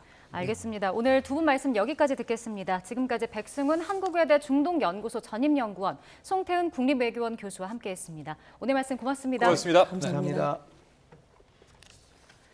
네, 이란 군사작전을 위해 호르무즈 해협 쪽으로 이동하던 세계 최강 미 항공모함이 배 안에 불이 나면서 수리를 위해 지중해로 돌아가기도 했습니다. 네, 해양과 수리에 열흘 이상이 걸릴 것으로 보여서 미국의 해상 전력에 큰 차질을 주면서 체면을 구겼습니다. 신호 기자입니다. 제럴드 알 포드함은 이란 전쟁 개시 전부터 지중해에서 이스라엘 쪽으로 움직였습니다. 핵 원자로로 추진되며 F-35 스텔스 전투기 등 75대 이상의 군용기를 싣고 다녀서 세계 최강 항모로도 불립니다. 지난달 27일 이스라엘 북부 하이퍼항에 들어온 다음 날 미국은 이란에 대한 공습을 시작했습니다. 포드함은 이후 수에즈 운하를 거쳐 홍해까지 진입했습니다. 호르무즈 해협 쪽으로 점점 다가가다가 지난 12일 배 안에서 불이 났습니다. 세탁실에서 난 불이 여러 곳으로 번졌으며 끄는데 30시간 이상 걸렸습니다. 승조원 2명이 다치고 수십 명이 연기를 마셔 치료를 받은 것으로 전해졌습니다. 작전 능력에는 문제가 없다고 밝혔습니다. We're also aware of a fire on board the USS Gerald R. Ford. We're thinking about the crew there who were injured in the fire. We believe and hope that everyone will be okay, and we're grateful for that. 하지만 포드함은 결국 수리를 위해 지중해 그리스 크레타 섬에 있는 미 해군 수다 기지로 돌아가게 됐습니다. 이미 항해 시작 9달이 지났고 이대로면 10달 이상 배치로 미 항모 역사상 최장 기록을 쓰게 됩니다. 이번 화재로 승조원 600명이 바닥에서 자고 있고 화장실 고장 등으로 어려움을 겪고 있다고 외신들이 전했습니다. 포드함은 이동에도 며칠이 걸리는 데다 수리 기간도 일주일 이상으로 예상됩니다. 트럼프 대통령이 우리나라를 포함한 7개 나라에 군함 지원을 요청할 정도로 다급한 미 해군 전력에도 차질이 클 것으로 보입니다. YTN 신호입니다. 미국이 이란 자폭 드론인 샤헤드를 역설계해서 만든 공격용 드론을 양산할 계획이라고 미국 언론들이 보도했습니다. 현지 시각 17일 월스트리트 저널 등에 따르면 미 국방부는 이란 저가 자폭 드론인 샤헤드를 역설계해서 만든 일회용 공격용 드론 루카스를 대량 생산할 계획입니다. 미 국방부의 에밀 마이클 미 연구공학 담당 차관은 이날 워싱턴 DC에서 열린 방산 컨퍼런스에서 핵심 구상은 이 드론을 미국 내에서 대량 생산하고 또 필요할 때 생산을 급격히 늘릴 수 있는 능력을 갖추는 것이라고 말했습니다. 오는 6월 북중미 월드컵 출전을 고심하고 있는 이란이 미국이 아닌 멕시코에서 경기를 치르길 원한다고 요청했습니다. 멕시코는 긍정적으로 답했지만 국제축구연맹 피파가 난색을 보여 실현 가능성은 낮아 보입니다. 정유신 기자의 보도입니다. 북중미 월드컵 불참을 시사했던 이란 축구협회가 대안을 제시했습니다. 공동 개최국 가운데 하나인 멕시코로 조별리그 장소를 옮겨달라고 피파에 공식 요청한 겁니다. 이란은 벨기에와 이집트, 뉴질랜드와 함께 G조에 속해 조별리그 3경기를 모두 미국에서 치러야 합니다. 이란 축구협회장은 미국이 이란 대표팀 안전을 보장할 수 없다고 명시한 이상 절대 미국으로 가지 않을 것이라며 이같이 밝혔습니다. 지난주 도널드 트럼프 미국 대통령은 이란 대표팀의 생명과 안전을 위해 출전이 부적절하다며 부정적인 반응을 보였습니다. فوتبالیستای ایرانی هشدار داده بشه این نشون میده که ظاهراً میزبان از ظرفیت و امکان تأمین امنیت برای 이란의 피파 랭킹은 우리보다 2계단 높은 22로 국민의 축구 열정이 강해 기권은 정권에 대한 불만으로 이어질 수 있습니다. 이란의 제안에 대해 셰인바움 멕시코 대통령은 긍정적으로 답했습니다. Con la FIFA, si es factible, porque iban a ir a Estados Unidos, si pueden realizar el torneo aquí en México. Se está viendo y en su momento lo informaríamos. 하지만 이란이 멕시코에서 경기를 치를 가능성은 크지 않아 보입니다. 오는 6월 개막까지 채 3개월도 남지 않아 경기 일정 조정이 쉽지 않습니다. 무엇보다 이란의 상대국들이 멕시코 경기 일정에 동의할지도 문제입니다. 이 때문에 피파 대변인은 지난해 12월 발표된 경기 일정에 따라 경기를 치르기를 기대한다며 사실상 거부 의사를 밝혔습니다. 결국 이란이 불참할 경우 예선에서 탈락한 아시아 국가들 가운데 어떤 나라로 대체할지도 관심이 쏠립니다. YTN 정신입니다. 오늘 비구름이 하늘을 뒤덮으면서 낮 동안에도 기온이 크게 오르지 못했습니다. 다소 쌀쌀하게도 느껴졌는데요. 내일은 다시 맑은 날씨를 회복하겠고 서울 낮 기온이 11도, 광주 14도, 대구 15도까지 오르면서 온화함이 감돌겠습니다. 다만 기온이 오르는 만큼 일교차가 크게 벌어지겠습니다. 건강 관리에 각별히 신경 써주시기 바랍니다. 또 점차 공기가 탁해지면서 서쪽 지역은 내일 새벽까지, 동쪽 지역은 오전까지 미세먼지 농도가 짙게 나타나겠고 중부와 호남 내륙에서는 아침까지 서리가 내리거나 안개가 짙게 끼는 곳이 많겠습니다. 피해 없도록 대비 잘해 주시기 바랍니다. 날씨 정보였습니다. 호르무즈 해협을 봉쇄 중인 이란이 중국 위안화 거래를 통항 조건으로 내걸며 미국에 대한 압박 수위를 높이고 있습니다. 전쟁이 끝난 뒤엔 해협에 대한 새로운 규칙을 쓰겠다며 해협 통제권 확보에 주력하는 모습입니다. 현장에 YTN 취재 기자가 나가 있습니다. 자, 김혜린 기자. 네, 호르무즈 해협 인근 오만 무스카트에 나와 있습니다. 네, 이란이 호르무즈 해협을 두고 경고를 거듭하고 있죠. 네, 이란 국회의장은 어제 SNS를 통해 호르무즈 해협이 전쟁 이전과 같진 않을 거라고 경고했습니다. 이런 경고에 이어 이란 외무장관 역시 알자지라와의 인터뷰에서 호르무즈 해협에 대한 새 의정서를 쓸 거란 구상을 구체화했습니다. 새로운 의정서에는 특정 조건 아래 이란과 연안국들의 이익을 바탕으로 안전한 통행을 보장하는 내용이 담길 거라고 덧붙였습니다. 이란이 사실상 호르무즈 해협을 언제든 잠글 수 있는 전략 무기로 삼겠다는 뜻으로 읽힙니다. 호르무즈 해협은 전 세계 원유의 20%가 지나는 전략적 요충지인 만큼 이 해협의 통제권을 누가 쥐느냐가 이번 분쟁의 최대 변수가 될 전망입니다. 네, 그리고 호르무즈 해협 현재 통항 상황은 어떻습니까? 네, 이란이 중국 위안화 거래를 조건으로 8개국과 유조선 통항을 협상 중이라는 외신 보도가 나왔습니다. 이런 조건에 응할 의사가 있는 국가들이 이란 당국과 접촉 중인 것으로 전해졌는데 8개국의 명단은 정해지진 않았습니다. 공개되진 않았습니다. 이란 소식통은 현재 호르무즈 해협 봉쇄 조치 말고도 해상교통을 관리할 수 있는 더 포괄적인 방안을 검토 중이라고도 밝혔습니다. 앞서 파키스탄과 인도 등 일부 국가 선박들이 이란 정부의 통제 아래 호르무즈 해협을 무사히 지났다는 소식 전해드렸습니다.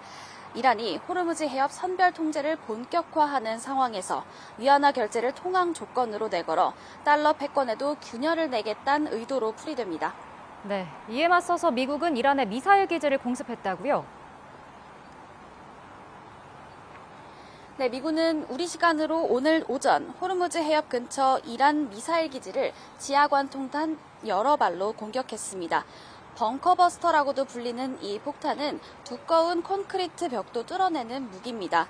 이번 공격에는 지난해 6월 미국이 이란의 핵시설을 공습할 때 썼던 3만 파운드급 폭탄보단 비교적 소형인 5천 파운드급 폭탄이 쓰였습니다. 앞서 트럼프 대통령은 호르무즈 해협의 선박 통행 정상화를 위해 중국과 동맹국의 군함 파견을 요청했습니다. 하지만 각국이 잇따라 거절하거나 애매모호한 반응을 보이자 지원은 필요 없다며 직접 이란의 해안 전력을 무력화하려는 작전에 나선 것으로 보입니다. 지금까지 오만 무스카트에서 YTN 김혜린입니다.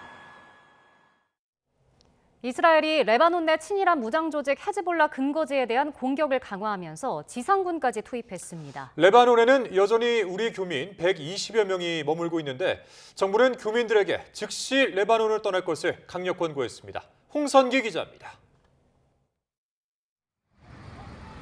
레바논 수도 베이루트 시내 건물이 이스라엘의 폭격으로 흔적도 없이 주저앉았습니다. 시내 곳곳에서는 폭격당한 건물 잔해 속에 구조 작업이 한창입니다.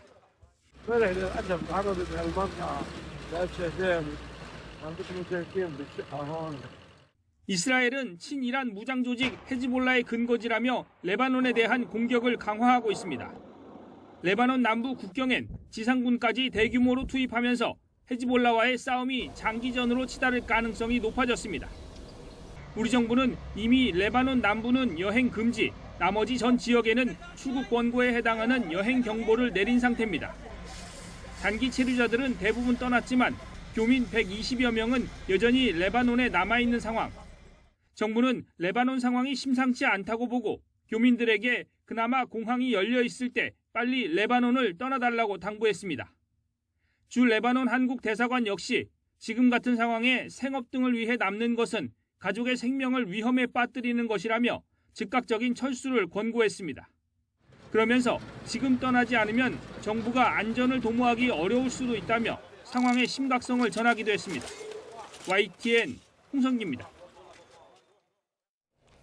이란의 공격을 받은 아랍에미리트 두바이 국제공항 운항이 정상 수준의 40에서 45%를 회복했다고 공항 최고 경영자 폴 그리피스가 현지 시각 17일 CNN 인터뷰에서 밝혔습니다. 이 그리피스 CEO는 최근 17일간 100만 명이 넘는 승객의 여정을 도왔으며 회복률은 괄목할 만하다며 정상 운행의 약 40%, 45% 수준까지 올라왔고 이런 회복이 계속되길 희망하고 있다고 말했습니다.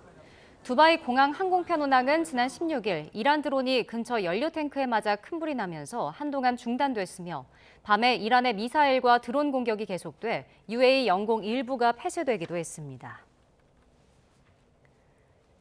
호르무즈 해협이 사실상 봉쇄되면서 전 세계 비료 대란의 우려도 커지고 있습니다. 북반구의 파종기를 앞두고 비료 가격이 급등한 가운데 이런 상황이 길어지면 최악의 식량난으로 이어질 수 있다는 분석이 나오고 있습니다. 보도에 유투건 기자입니다. 호르무즈 해협은 에너지뿐 아니라 비료 공급의 생명줄입니다. LNG나 원유가 필수적인 비료 공급망에서 걸프 국가들은 절대적 비중을 차지하고 있습니다. 세계 식량 생산의 절반 정도를 뒷받침하는 질소 비료인 요소나 핵심 원료인 암모니아, 황 등이 대표적인 품목입니다. 30 to 35% of the global urea comes from this region. 20 to 30% of the ammonia exports comes from this region. 호르무즈 해협이 막히자 비료 시장은 곧바로 들썩거렸습니다. 남아시아와 동남아시아 등 주요 농업 거점의 파종기를 앞둔 시점이어서 더욱 타격이 컸습니다. 미국 시장에서 요소의 가격은 보름 사이 35%나 폭등했습니다. 선진국에서조차 수확량 감소를 걱정하는 목소리가 나오기 시작했습니다.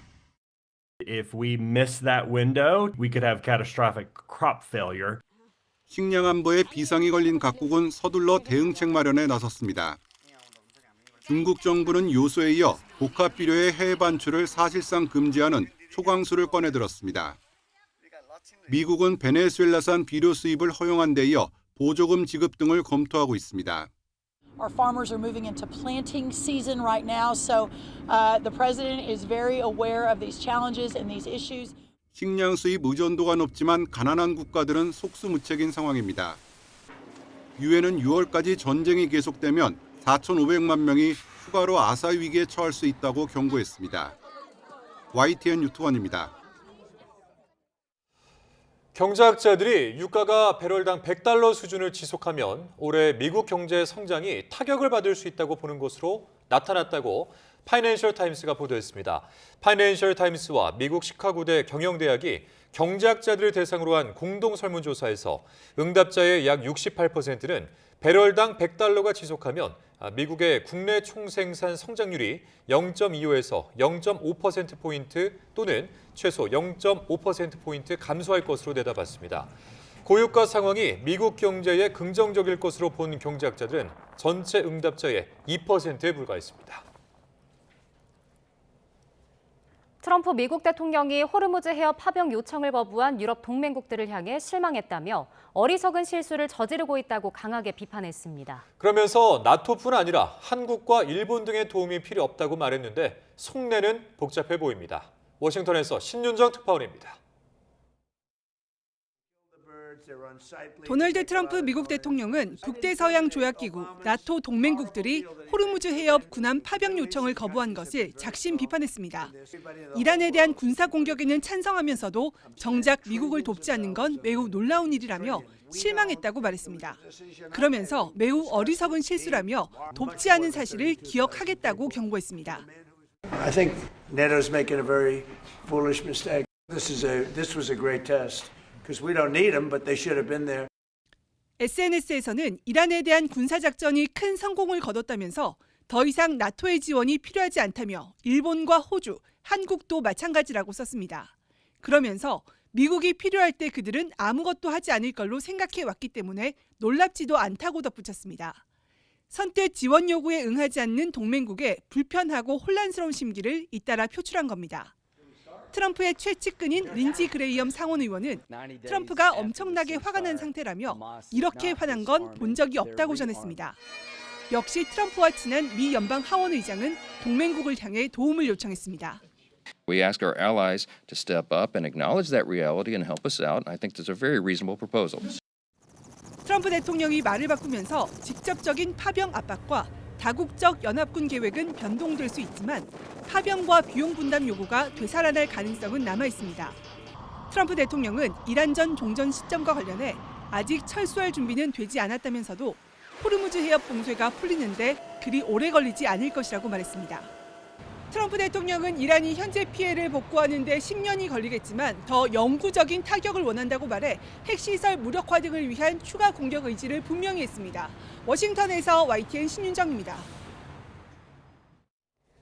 호르무즈 해협 호위 연합체 구성을 둘러싸고 주요 동맹국들이 일제히 선을 그으면서 트럼프 대통령은 단단히 체면을 구겼습니다. 독자 제재나 방위비 압박 등 트럼프 행정부의 강경한 후속 조치가 예상되는 가운데 돌발적인 무리수가 나올 가능성도 배제할 수는 없습니다. 권영희 기자입니다. 미국이 주도하는 호르무즈 해협 호위 연합체에 유럽 등 핵심 동맹국들이 줄줄이 불참을 선언했습니다. Trump has threatened NATO with consequences if NATO does not support the US. There's a very clear answer. It is not an Article 5 cause because it wasn't America who had been attacked, but the US attacked Iran. Therefore, Article 5 doesn't count. 일방적인 미국 우선주의가 빚은 예견된 참사입니다.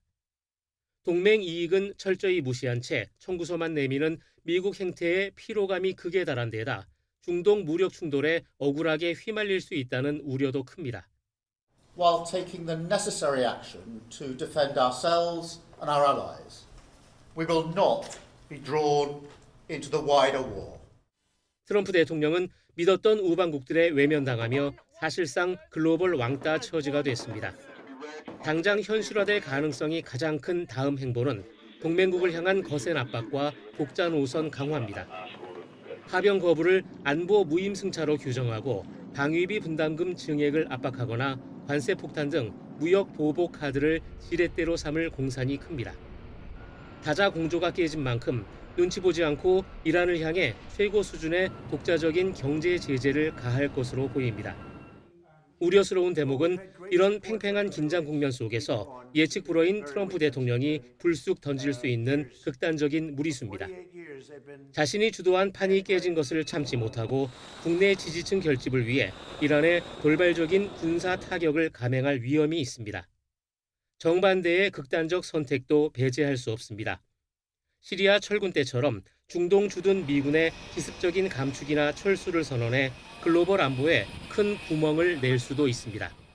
We're not ready to leave yet, but we'll be leaving in the near future. We'll be leaving in pretty much the very near future. But right now they've been decimated from every standpoint. 미국 우선주의가 부른 동맹의 균열과 트럼프 대통령의 럭비공 같은 행보가 맞물리면서 전 세계 안보와 경제 지형에 짙은 먹구름이 끼고 있습니다. YTN 권영입니다. 다카이치 사나의 일본 총리가 호르무즈 해협에 군함 파견을 요청받은 나라 가운데 처음으로 트럼프 미국 대통령과 대면합니다. 네, 다카이치 총리는 정상회담을 위해서 미국으로 떠나기 전에 할 수 없는 건 못한다고 확실하게 전달하겠다고 밝혔습니다. 도쿄에서 이승배 특파원입니다. 트럼프 미국 대통령에게 군함 파견 청구서를 받은 일본. 정상회담 출국 직전까지도 명확한 답변은 하지 않았습니다. 확실한 정부 입장이 뭐냐는 야당 질문에 다카이치 총리는 이렇게 답했습니다. 日本の法律に従ってできることはできるけどできないことはできない。それをしっかりとお伝えするつもりですし。 그러면서 만약 자위대를 보낸다면 정전이 조건이라고 말했습니다.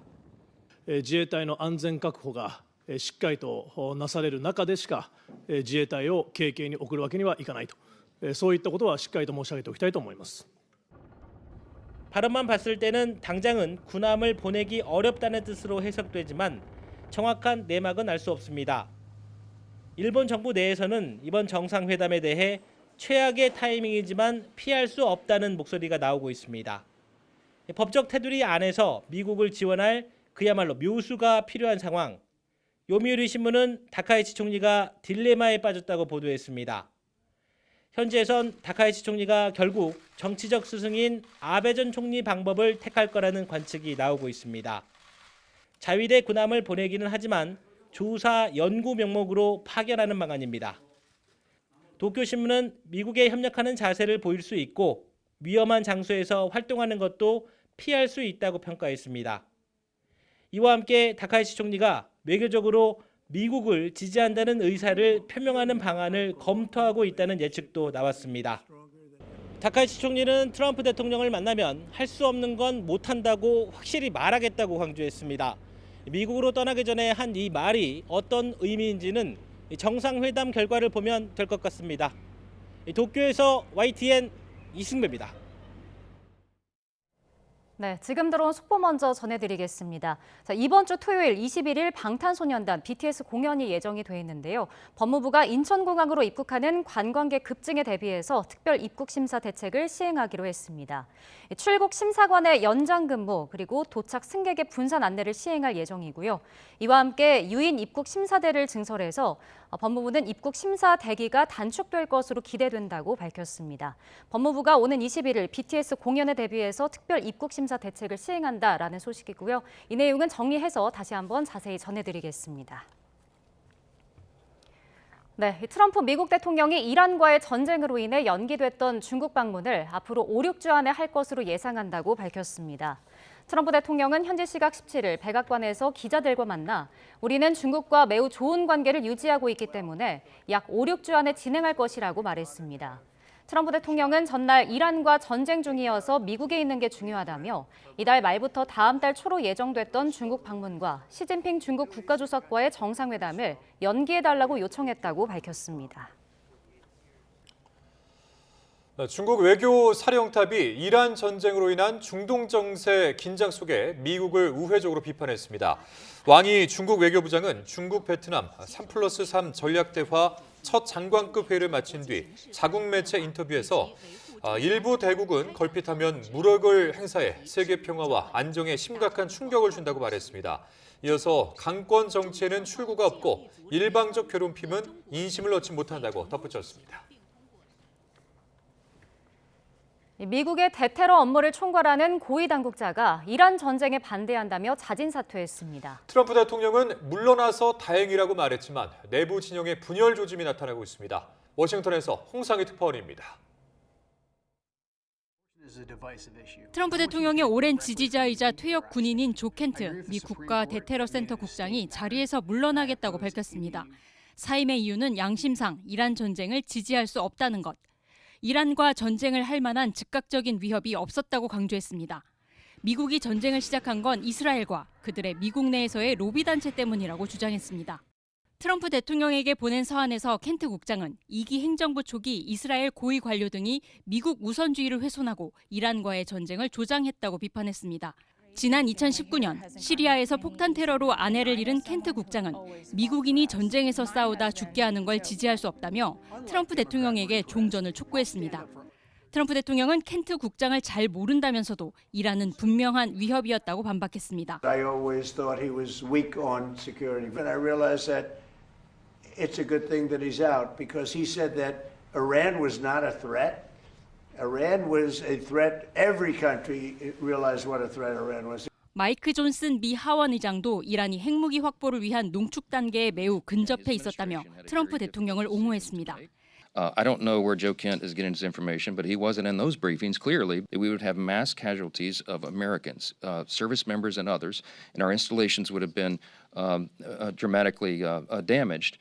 하지만 대이란 전쟁이 시작된 이후 트럼프 행정부 고위 인사가 처음으로 양심 선언과 함께 사퇴하면서 적잖은 파장이 예상됩니다. 트럼프 지지층뿐만 아니라 행정부 고위 인사들 사이에서도 이란 전쟁의 정당성에 대한 의문이 확산하면서 내부 진영의 분열이 감지되고 있습니다. 워싱턴에서 YTN 홍상입니다. 전쟁이 시작되기 이틀 전 미국과 이란의 마지막 핵회담에서 상당한 진전이 있었다는 영국 안보보좌관의 증언이 나왔습니다. 이란이 놀라운 수준의 제안을 했다는 건데 그렇다면 미국은 왜 이 제안을 받지 않고 이란을 침공한 것일까요? 염혜영 기자입니다. 지난달 26일 스위스 제네바에서는 미국과 이란의 3차 핵 협상이 있었습니다. 타결에 이르지는 못했지만 당시 이란은 논의에 진전이 있었다고 밝혔습니다. و خیلی جدی وارد عناصر یک توافق شدیم هم در حوزه هسته‌ای و هم در حوزه تحریم‌ها. 하지만 트럼프 미국 대통령은 이란이 필요한 것을 주지 않고 있다며 불만을 숨기지 않았습니다. Well, we haven't made a final decision. We're not exactly happy with the way they negotiated. 미국이 성에 안차 공습을 감행한 건가 추측이 나왔는데 당시 협상장의 공기는 그렇지 않았다는 증언이 나왔습니다. 이란의 제안이 놀라운 수준이었다는 겁니다. 영국 가디언지는 당시 협상에 참여한 조너선 파월 영국 안보보좌관이 이란의 제안을 합의 가능한 수준으로 평가했다고 보도했습니다. 중재자인 오만도 창의적이고 긍정적인 아이디어들이 오갔고 전례 없는 개방성을 보였다고 전했습니다. 이란은 IAEA 감독하에 기존에 보유한 고농축 우라늄 440kg을 저농축으로 희석하고 향후 추가 비축하지 않는 데 동의한 것으로 알려졌습니다. 이란 내 농축 활동을 3년에서 5년 동안 중단하겠다는 제안도 포함됐습니다. 하지만 미국과 이스라엘은 한 주 뒤 다시 만나기로 한 약속을 깨고 이틀 만에 이란을 침공했습니다. 전쟁 직후 영국이 외교적 해법이 여전히 가능하다며 미국의 공격을 시기상조이자 불법이라고 비판한 데에는 이 같은 배경이 작용했을 수 있습니다. 미국은 이란이 핵무기를 가지고 미국인들을 위험에 빠뜨릴 거라는 점을 전쟁의 명분으로 내세우고 있지만 And we will ensure that Iran does not obtain a nuclear weapon. It's a very simple message. They will never have a nuclear weapon. 하나둘 퍼즐이 맞춰지는 가운데 미국이 왜 전쟁을 시작해야만 했는지에 대한 의문은 해소되지 않고 있습니다. YTN 염혜원입니다. 중동 전쟁 여파로 에너지 수급 불안이 커지는 상황에서 청와대가 아랍에미리트로부터 원유 최우선 공급을 약속받았다고 밝혔습니다. 네, 앞서 600만 배럴을 확보한 데 이어서 당장 추가로 1,800만 배럴의 원유를 긴급 도입하기로 합의했습니다. 정인용 기자입니다. 강훈식 대통령 비서실장은 중동 지역 위기가 계속되자 지난 15일 핵심 우방국이자 특별 전략적 동반자 관계인 UAE를 찾았습니다. 사흘간 모하메드 UAE 대통령과 한국 담당 특사인 칼둔 행정청장 등을 만나 원유 긴급 도입을 이끌어냈습니다. 지난 6일 들여오기로 한 600만 배럴보다 3배 많은 1,800만 배럴을 추가로 확보한 겁니다. UAE 국적 선박 3척으로 600만 배럴을 공급하고 우리나라 국적선 6척을 통해 추가 1,200만 배럴을 공급해 총 1,800만 배럴을 선적하기로 했습니다. 총 2,400만 배럴은 우리나라 1일 원유 소비량의 8배가 넘는 규모로 추가 확보한 원유는 한 달 전후로 국내에 들어오게 될 전망입니다. 특히 우리나라보다 원유를 먼저 공급받는 나라는 없을 거라고 UAE가 확언했고 언제든 UAE로부터 원유를 긴급 구매할 수 있도록 합의도 했다고 청와대는 강조했습니다. 한국은 원유 공급에서 최우선이다. 직접적인 표현으로는 넘버원 프라이어리티라고 분명하게 약속해 주었습니다. 양국은 장기적 수급에도 적극 대응하기 위해 대체 공급 경로를 모색하는 원유 공급망 협력 양해각서를 체결하기로 했습니다. 우리가 도입하는 원유 70%가 현재 봉쇄된 호르무즈 해협을 통과하기 때문에 새 활로를 찾겠다는 의미입니다. 호르무즈 해협 봉쇄로 수급에 차질이 빚어지고 있는 나프타를 실은 선박 한 척도 UAE에서 우리나라로 들어오고 있는 것으로 전해졌습니다. 청와대는 한 UAE 간 추가 방산 협력에 대해선 말을 아끼면서도 중동 지역 많은 나라에서 대한민국 방어 무기에 대한 요청이 있는 건 사실이라고 언급했습니다. YTN 정인용입니다. 호르무즈 해협 봉쇄 국면이 길어지며 원유 수급 불안이 현실화하자 정부가 원유에 대한 자원안보 위기 경보를 관심에서 주의 단계로 격상했습니다. 비축유 2,200만 배럴을 풀기 위한 구체적인 계획도 마련하고 있습니다. 손효정 기자입니다. 정부가 원유에 대한 자원안보 위기 경보를 2단계인 주의로 높였습니다. 지난 5일 관심 경보를 발령한 지 13일 만에 한 단계 더 올라선 겁니다. 자원안보 위기 경보는 관심 주의, 경계 심각 이렇게 4단계로 나뉘는데 중동 사태에 따른 원유 수급 우려가 일부 현실화되면서 경보 단계도 격상됐습니다. 정부는 중동 산유국의 생산, 수송시설 피해로 원유 생산이 차질을 빚고 브렌트유 가격이 40% 급등하면서 주의 발령 요건을 채웠다고 판단했습니다. 중동 상황의 장기화 가능성이 커지고 원유 생산과 수송 여건이 악화되면서 공급망, 무역, 산업 전반에 걸쳐 불확실성이 높아졌기 때문입니다. 경보 단계가 높아지면서 비축유 방출도 가시화될 전망입니다.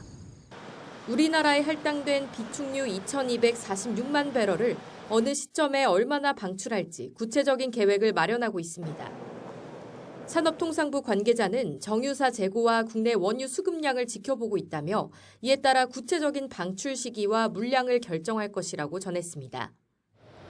이 밖에 정부는 국제 공동비축 우선 구매권을 행사하고 대체 물량을 확보해 공급을 최대한 늘리기로 했습니다.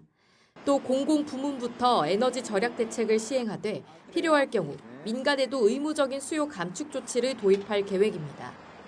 천연가스는 위기경보 관심 단계가 유지됩니다. 정부는 천연가스 국제 가격이 급등했지만 국내 재고가 충분한 만큼 수급 상황을 점검하며 대응해 나가겠다고 밝혔습니다. YTN 손효정입니다. 대한항공과 아시아나항공에 이어 티웨이항공도 다음 달부터 국제선 항공권에 부과하는 유류 할증료를 최대 21만 원으로 3배가량 인상합니다. 티웨이항공은 다음 달부터 한국 출발 국제선 편도 유류 할증료를 일본 후쿠오카처럼 짧은 노선의 경우 3만 800원, 프랑스 파리 등 최장거리에는 21만 3,900원을 부과하기로 했습니다. 이는 최소 1만 300원에서 최대 6만 7,600원을 부담하면 됐던 3월 유류 할증료의 3배 수준입니다. 네, 중동 사태가 장기화하면서 운송 차질과 대금 미지급 등 중소기업들의 피해가 커지고 있습니다. 중소벤처기업부는 지난달 28일부터 접수된 중동 사태 관련 중소기업들의 피해와 우려 사례는 232건으로 한 주 만에 106건이 늘었습니다. 운송 차질이 68%로 가장 많았고 물류비 상승이 37%, 계약 취소와 보류, 대금 미지급 등이 그 뒤를 이었습니다.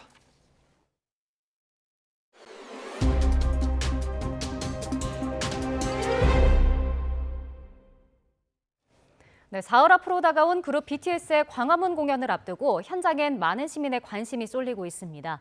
대규모 인파가 몰릴 것으로 예상되면서 경찰도 안전관리에 총력을 기울이고 있습니다. 현장 취재기자 연결해서 자세한 내용 알아보겠습니다. 최승훈 기자. 네, 서울 광화문 광장입니다. 네, 지금 현장 분위기는 어떻습니까? 네, 궂은 날씨였지만 그룹 방탄소년단 BTS의 완전체 공연을 사흘 앞두고 광장에서는 기대감이 느껴집니다. 곳곳에 공연 홍보 포스터가 붙었고 환한 표정으로 사진을 찍는 관광객들의 모습도 볼 수 있었습니다. 토요일 공연 당일엔 광화문 일대 2002년 월드컵 당시를 뛰어넘는 26만 명의 인파가 몰릴 것으로 예상되는데요. 주변에서는 기대감과 함께 공연이 안전하게 잘 치러지길 바라는 목소리도 들을 수 있었습니다. 엄청 설레죠. 일단 이 무대 스케일이 엄청난 것 같고요. 그리고 여기 전광판들도 많아서 그날 현장 분위기가 더 좀 간접적으로 느껴지는 것 같아가지고 좀 더 설레는 것 같습니다. 뭐 이렇게 차가 다니는 길이나 일반 시민들이 이동하는 동선이 있을 텐데 그게 얼만큼 이렇게 통제가 되고 또 얼만큼 열리는지 좀 궁금하기도 하고. 네, 이렇기 때문에 경찰도 현장 안전관리에 대한 대비에 나섰다고요? 네, 그렇습니다. 공연을 사흘 앞두고 박정보 서울경찰청장은 현장을 찾아 안전대책을 점검했습니다. 경찰은 공연 전날인 금요일 밤 9시부터 광화문 광장에서 서울광장까지 세종대로를 통제하고 제한구역을 순차적으로 확대해 나갈 계획입니다. 또 지정된 출입구 31곳으로만 행사장을 드나들 수 있게 하고 인파 밀집도에 따라 권역을 나눠 관리할 방침입니다. 또 오늘 현장에서는 지상 8m까지 올라갈 수 있는 고공 관측차가 배치됐는데 이를 이용해 제곱미터당 2명 이상 인파가 늘어나지 않도록 관리한다는 설명입니다. 흉기 반입을 막기 위해 공연장 출입구에는 금속 탐지기가 설치되고 경찰에 등록된 총기도 공연 전날 밤 9시부터 출고가 금지됩니다. 행사 당일에는 기동대 72개 부대와 특공대 85명 등 1년 6,500여 명이 동원되고 사복 경찰관들도 투입돼 안표 단속을 실시합니다. 공연이 끝난 이후에도 관람객들이 바로 귀가하지 않고 인근 지역으로 이동할 것을 대비해 홍대와 이태원 등에 미리 경력을 배치할 예정입니다. 지금까지 서울 광화문 광장에서 YTN 최승훈입니다. 항공사 기장 살해 사건을 수사하는 경찰이 피의자에 대한 사이코패스 검사를 진행하기로 했습니다. 곧 구속영장을 신청할 예정인데 영장이 발부된다면 피의자 신상 공개도 검토하겠다고 밝혔습니다. 보도에 김종호 기자입니다. 항공사 기장 살해 혐의로 체포된 전직 부기장 A씨. 3년 전부터 직장 동료였던 기장 4명을 살해하려고 준비했다고 말했습니다. A씨는 지난 2024년 해당 항공사에서 나왔는데 이 과정에서 부당한 일을 겪었다는 주장입니다. 기장을 왜 살해했습니까? 부당한 기득권에 억울하게 인생을 파멸당했기 때문에 제 할 일을 했습니다. 몇 달 동안 A씨는 공항에서부터 피해자를 몰래 따라다닌 것으로 경찰이 파악했습니다. 주거지와 평소 동선 등을 알아내기 위해서입니다. 범행을 결심하고 오랫동안 준비한 배경에는 직장에서의 갈등이 있었다는 게 경찰 판단입니다. 그러면서도 A씨의 정신질환 여부를 조사하고 범죄심리분석관을 투입해 사이코패스 검사도 진행할 예정이라고 설명했습니다. 경찰은 A씨에 대한 구속영장을 곧 신청할 예정입니다. 영장이 발부되면 피의자 신상 공개도 적극적으로 검토한다는 방침입니다. YTN 김종호입니다. 남양주 스토킹 살인 사건 피해자가 자신의 차에서 2차례 위치 추적 의심 장치를 발견해 경찰에 신고했지만 경찰은 블랙박스나 주변 CCTV 영상도 확보하지 않았던 것으로 YTN 취재 결과 확인됐습니다. 경기 북부경찰청은 당시 피해자 신고를 접수했던 서울 노원경찰서와 이를 넘겨받은 경기 구리경찰서, 두 번째 신고를 접수한 경기 남양주 남부경찰서에 관련 수사 기록이 없는 것을 확인하고 감찰을 통해 경위를 살펴보고 있습니다. 피해자는 지난 1월 말 첫 신고 뒤 살인 피의자 김모 씨를 스토킹과 위치정보법 위반 등 혐의로 고소했는데 첫 신고 이후 차량을 한 차례 바꿨지만 새 차에서도 비슷한 장비를 발견했던 것으로 파악됐습니다. 강북 모텔 연쇄살인 사건으로 기소된 김소영이 절도죄로 고소를 당하자 역고소를 위해 병원 진료를 받는 과정에서 정신과 약물을 소지하게 된 것으로 파악됐습니다. 조국혁신당 박은정 의원실을 통해 확보한 김소영의 공소장을 보면 서울 북부지검은 김소영이 형사고소를 위해 정신과 진료 내역이 필요하게 되자 외상 후 스트레스 장애를 앓는 것처럼 진료를 받고 약물을 처방받았다고 적었습니다. 검찰은 또 김소영이 남성들과의 관계를 일방적으로 종료하기 위해 이 약물을 이용할 결심을 했다고 봤습니다. 음주운전 혐의를 받는 배우 이재룡 씨가 검찰에 송치됐습니다. 음주운전 사실을 숨기려 했다는 이른바 술타기 혐의도 함께 적용됐습니다. 신규혜 기자가 보도합니다. 경찰은 배우 이재룡 씨 사건을 검찰에 넘기며 음주운전과 사고 후 미조치, 음주 측정 방해 등 3가지 혐의를 적용했습니다. 이 씨는 지난 6일 밤 11시쯤 서울 삼성동에서 술을 마시고 차를 몰다가 중앙분리대를 들이받고 조치 없이 현장을 벗어난 혐의로 입건됐습니다. 사고 후 3시간 정도 지난 7일 새벽 2시쯤 경찰에 붙잡혔는데 혈중 알코올 농도가 면허 정지 수준이었던 것으로 파악됐습니다. 적발 당시 혐의를 부인했지만 뒤늦게 음주운전을 시인하기도 했습니다. 저의 잘못된 행동으로 많은 분들께 심려를 끼쳐드려서 정말 죄송합니다. 앞으로 있을 법적 절차에도 성실히 잘 따르도록 하겠습니다. 음주운전을 감추려 술을 다시 마시는 이른바 술타기 의혹도 제기됐습니다. 이 씨가 사고 이후 자택에 차를 둔 뒤 인근 식당에서 지인들을 만나 술을 주문했다는 내용이 알려진 겁니다. 경찰은 이 부분도 포함해 수사를 진행했고 이 씨가 사고 이후 술을 더 마신 게 맞다고 판단해 혐의를 추가로 적용했습니다. 이 씨가 음주운전으로 논란이 된 건 지난 2003년과 2019년에 이어 이번이 3번째입니다. YTN 신기입니다. 반도체 투톱인 삼성전자와 SK하이닉스의 급등에 힘입어 코스피가 사흘째 상승해 5,900선을 다시 회복했습니다. 코스피는 기관의 3조 1,000억 원, 외국인의 8,000억 원 순매수로 5% 오른 5,925의 장을 마쳐 11일 거래일 만에 다시 5,900선에 올랐습니다. 삼성전자는 7.5% 오른 20만 8,500원에 SK하이닉스는 8.9% 오른 105만 6천 원에 각각 장을 마쳤습니다. 코스닥도 외국인의 4천억 원 순매수로 2.4% 오른 1,164의 장을 마쳐 사흘 만에 상승세로 전환했습니다. 혹독한 반도체 겨울을 지난 삼성전자가 이번엔 주주들의 격려 속에 주주총회를 열었습니다. 엔비디아에 이어 AMD까지 인공지능 큰손들의 러브콜이 잇따르면서 삼성전자 주가는 중동전쟁 이후 처음으로 20만 원을 회복했습니다. 이런 가운데 삼성전자 노조는 쟁의권을 확보하고 5월 총파업을 예고했습니다. 보도에 박기환 기자입니다. 반도체 호황기를 맞아 역대급 실적과 가파른 주가 상승세를 이어온 삼성전자의 주주총회.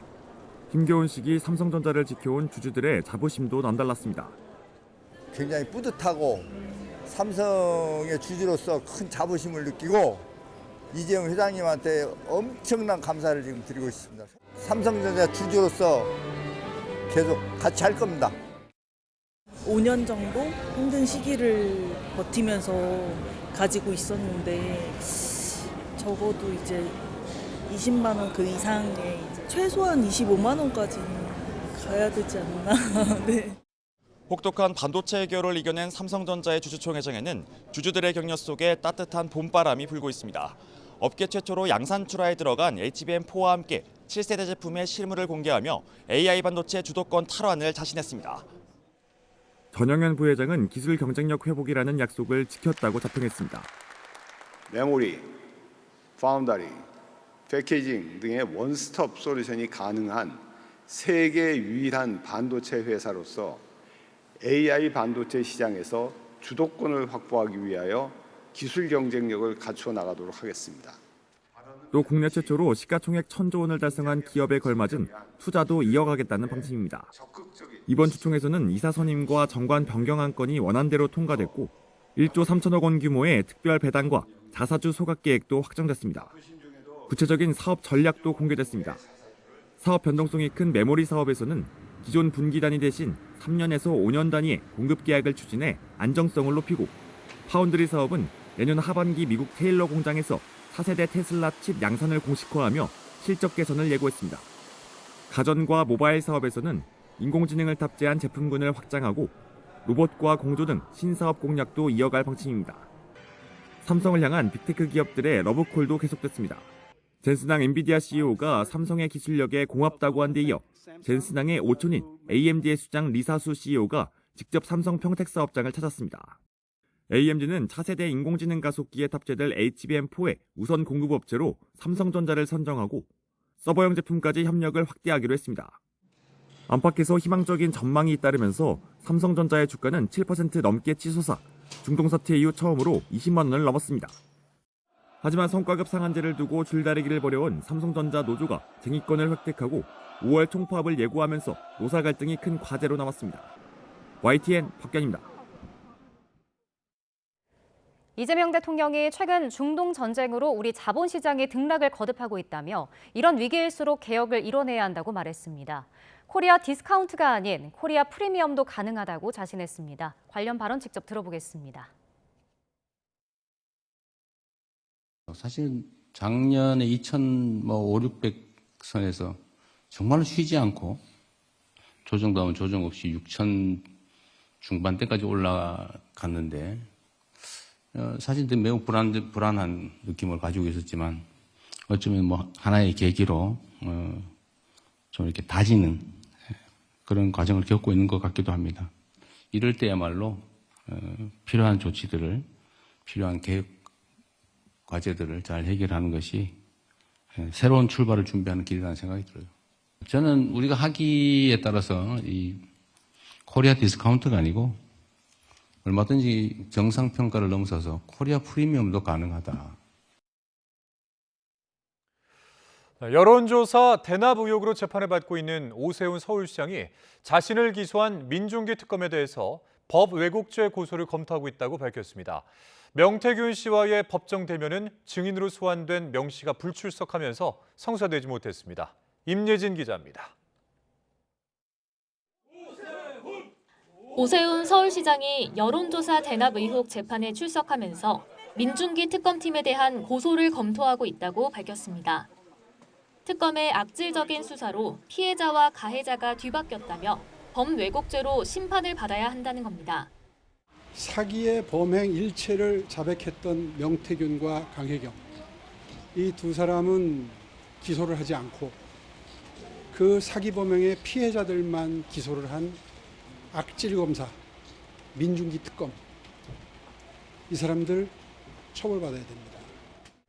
오 시장은 지난 2021년 서울시장 보궐선거를 앞두고 명태균 씨에게 부탁해 10차례 여론조사를 받고 그 비용 3,300만 원을 자신의 후원자인 김한정 씨에게 대신 내도록 한 혐의로 재판에 넘겨졌습니다.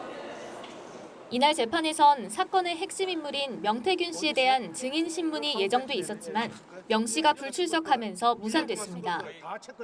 전날 자신의 재판으로 피곤해 기차를 놓쳤다는 이유에서였습니다. 재판부는 공판 1시간쯤 전 명 씨에게서 출석이 어렵다는 연락이 왔다며 300만 원의 과태료를 부과하려 했지만 앞서 주소 문제로 소환장이 제대로 송달되지 않아 실제 부과되진 않았습니다.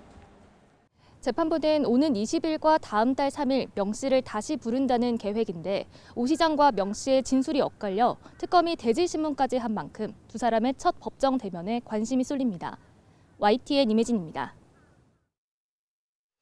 네, 검찰이 김용현 전 국방부 장관 변호인에 대해서 법정에서 소란을 일으킨 혐의로 구속영장을 청구했습니다. 앞서 권우현 변호사는 재판장의 퇴정명령에 불응해 감치 20일을 선고받았지만 집행기간이 만료되며 무산됐습니다. 안동준 기자입니다. 김용현 전 국방부 장관 변호인인 이하상 권우현 변호사는 지난해 11월 각각 감치 15일을 선고받았습니다. 재판부의 퇴정명령을 거부하고 소란을 피웠다는 이유였습니다. 바로 안 나가시면 감시합니다. 자, 감시합니다. 하지만 이들은 인적사항 미비를 이유로 풀려났고 같은 날 유튜브에서 재판부를 원색적으로 비난하는 발언을 해 논란이 일었습니다. 이진관이 너무 죽었어 이거. 여러분들 이진관이가 벌벌벌 떠는 걸 보셨어야 돼요.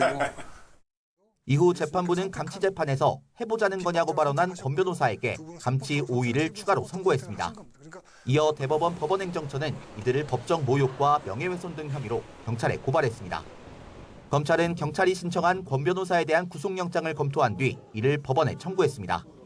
이 변호사는 지난 2월 감치 집행이 완료된 것과 달리 권 변호사는 소재 파악이 되지 않아 감치 집행이 무산됐다는 점을 고려한 것으로 풀이됩니다. 검찰은 영장 실질심사에서 권 변호사의 발언과 행위에 대해 단호한 대응이 필요하다는 점을 강조할 걸로 보입니다. YTN 안동준입니다. 청년층 실업률이 5년 만에 최고치를 기록하는 등 청년층의 고용 어려움이 계속되고 있습니다. 전체 취업자 증가폭은 석 달 만에 20만 명대로 회복됐지만 주력 산업인 제조업과 건설업 취업자는 20개월 넘게 마이너스가 이어졌습니다. 보도에 이승은 기자입니다.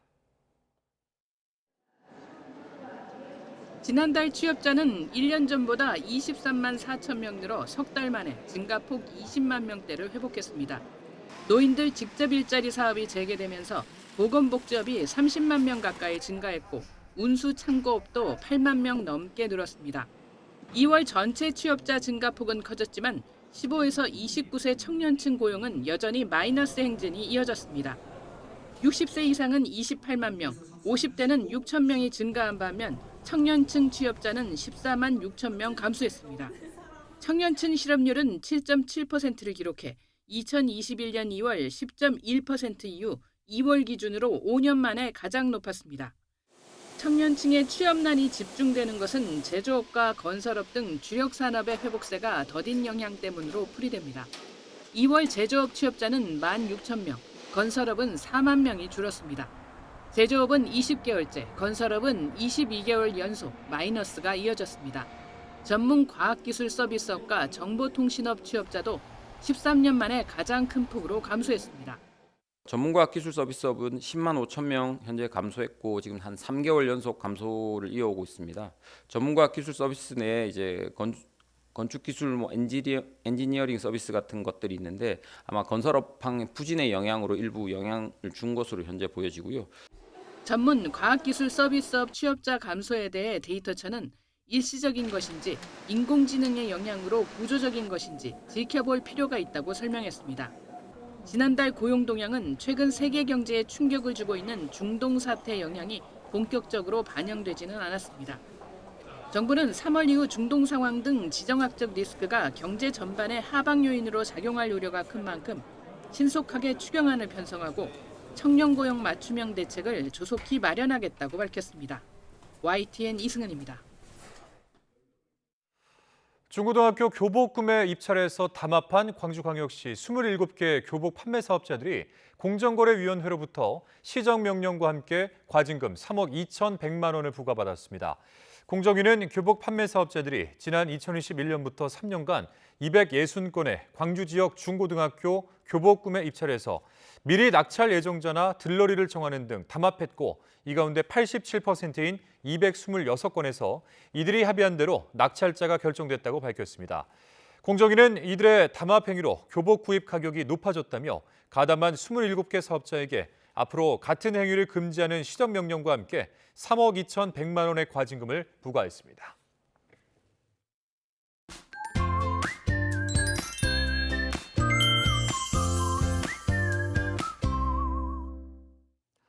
오늘 전국 곳곳에 봄비가 내렸습니다. 하늘이 흐리고 비도 내리면서 낮 동안 쌀쌀함이 감돌기도 했는데요.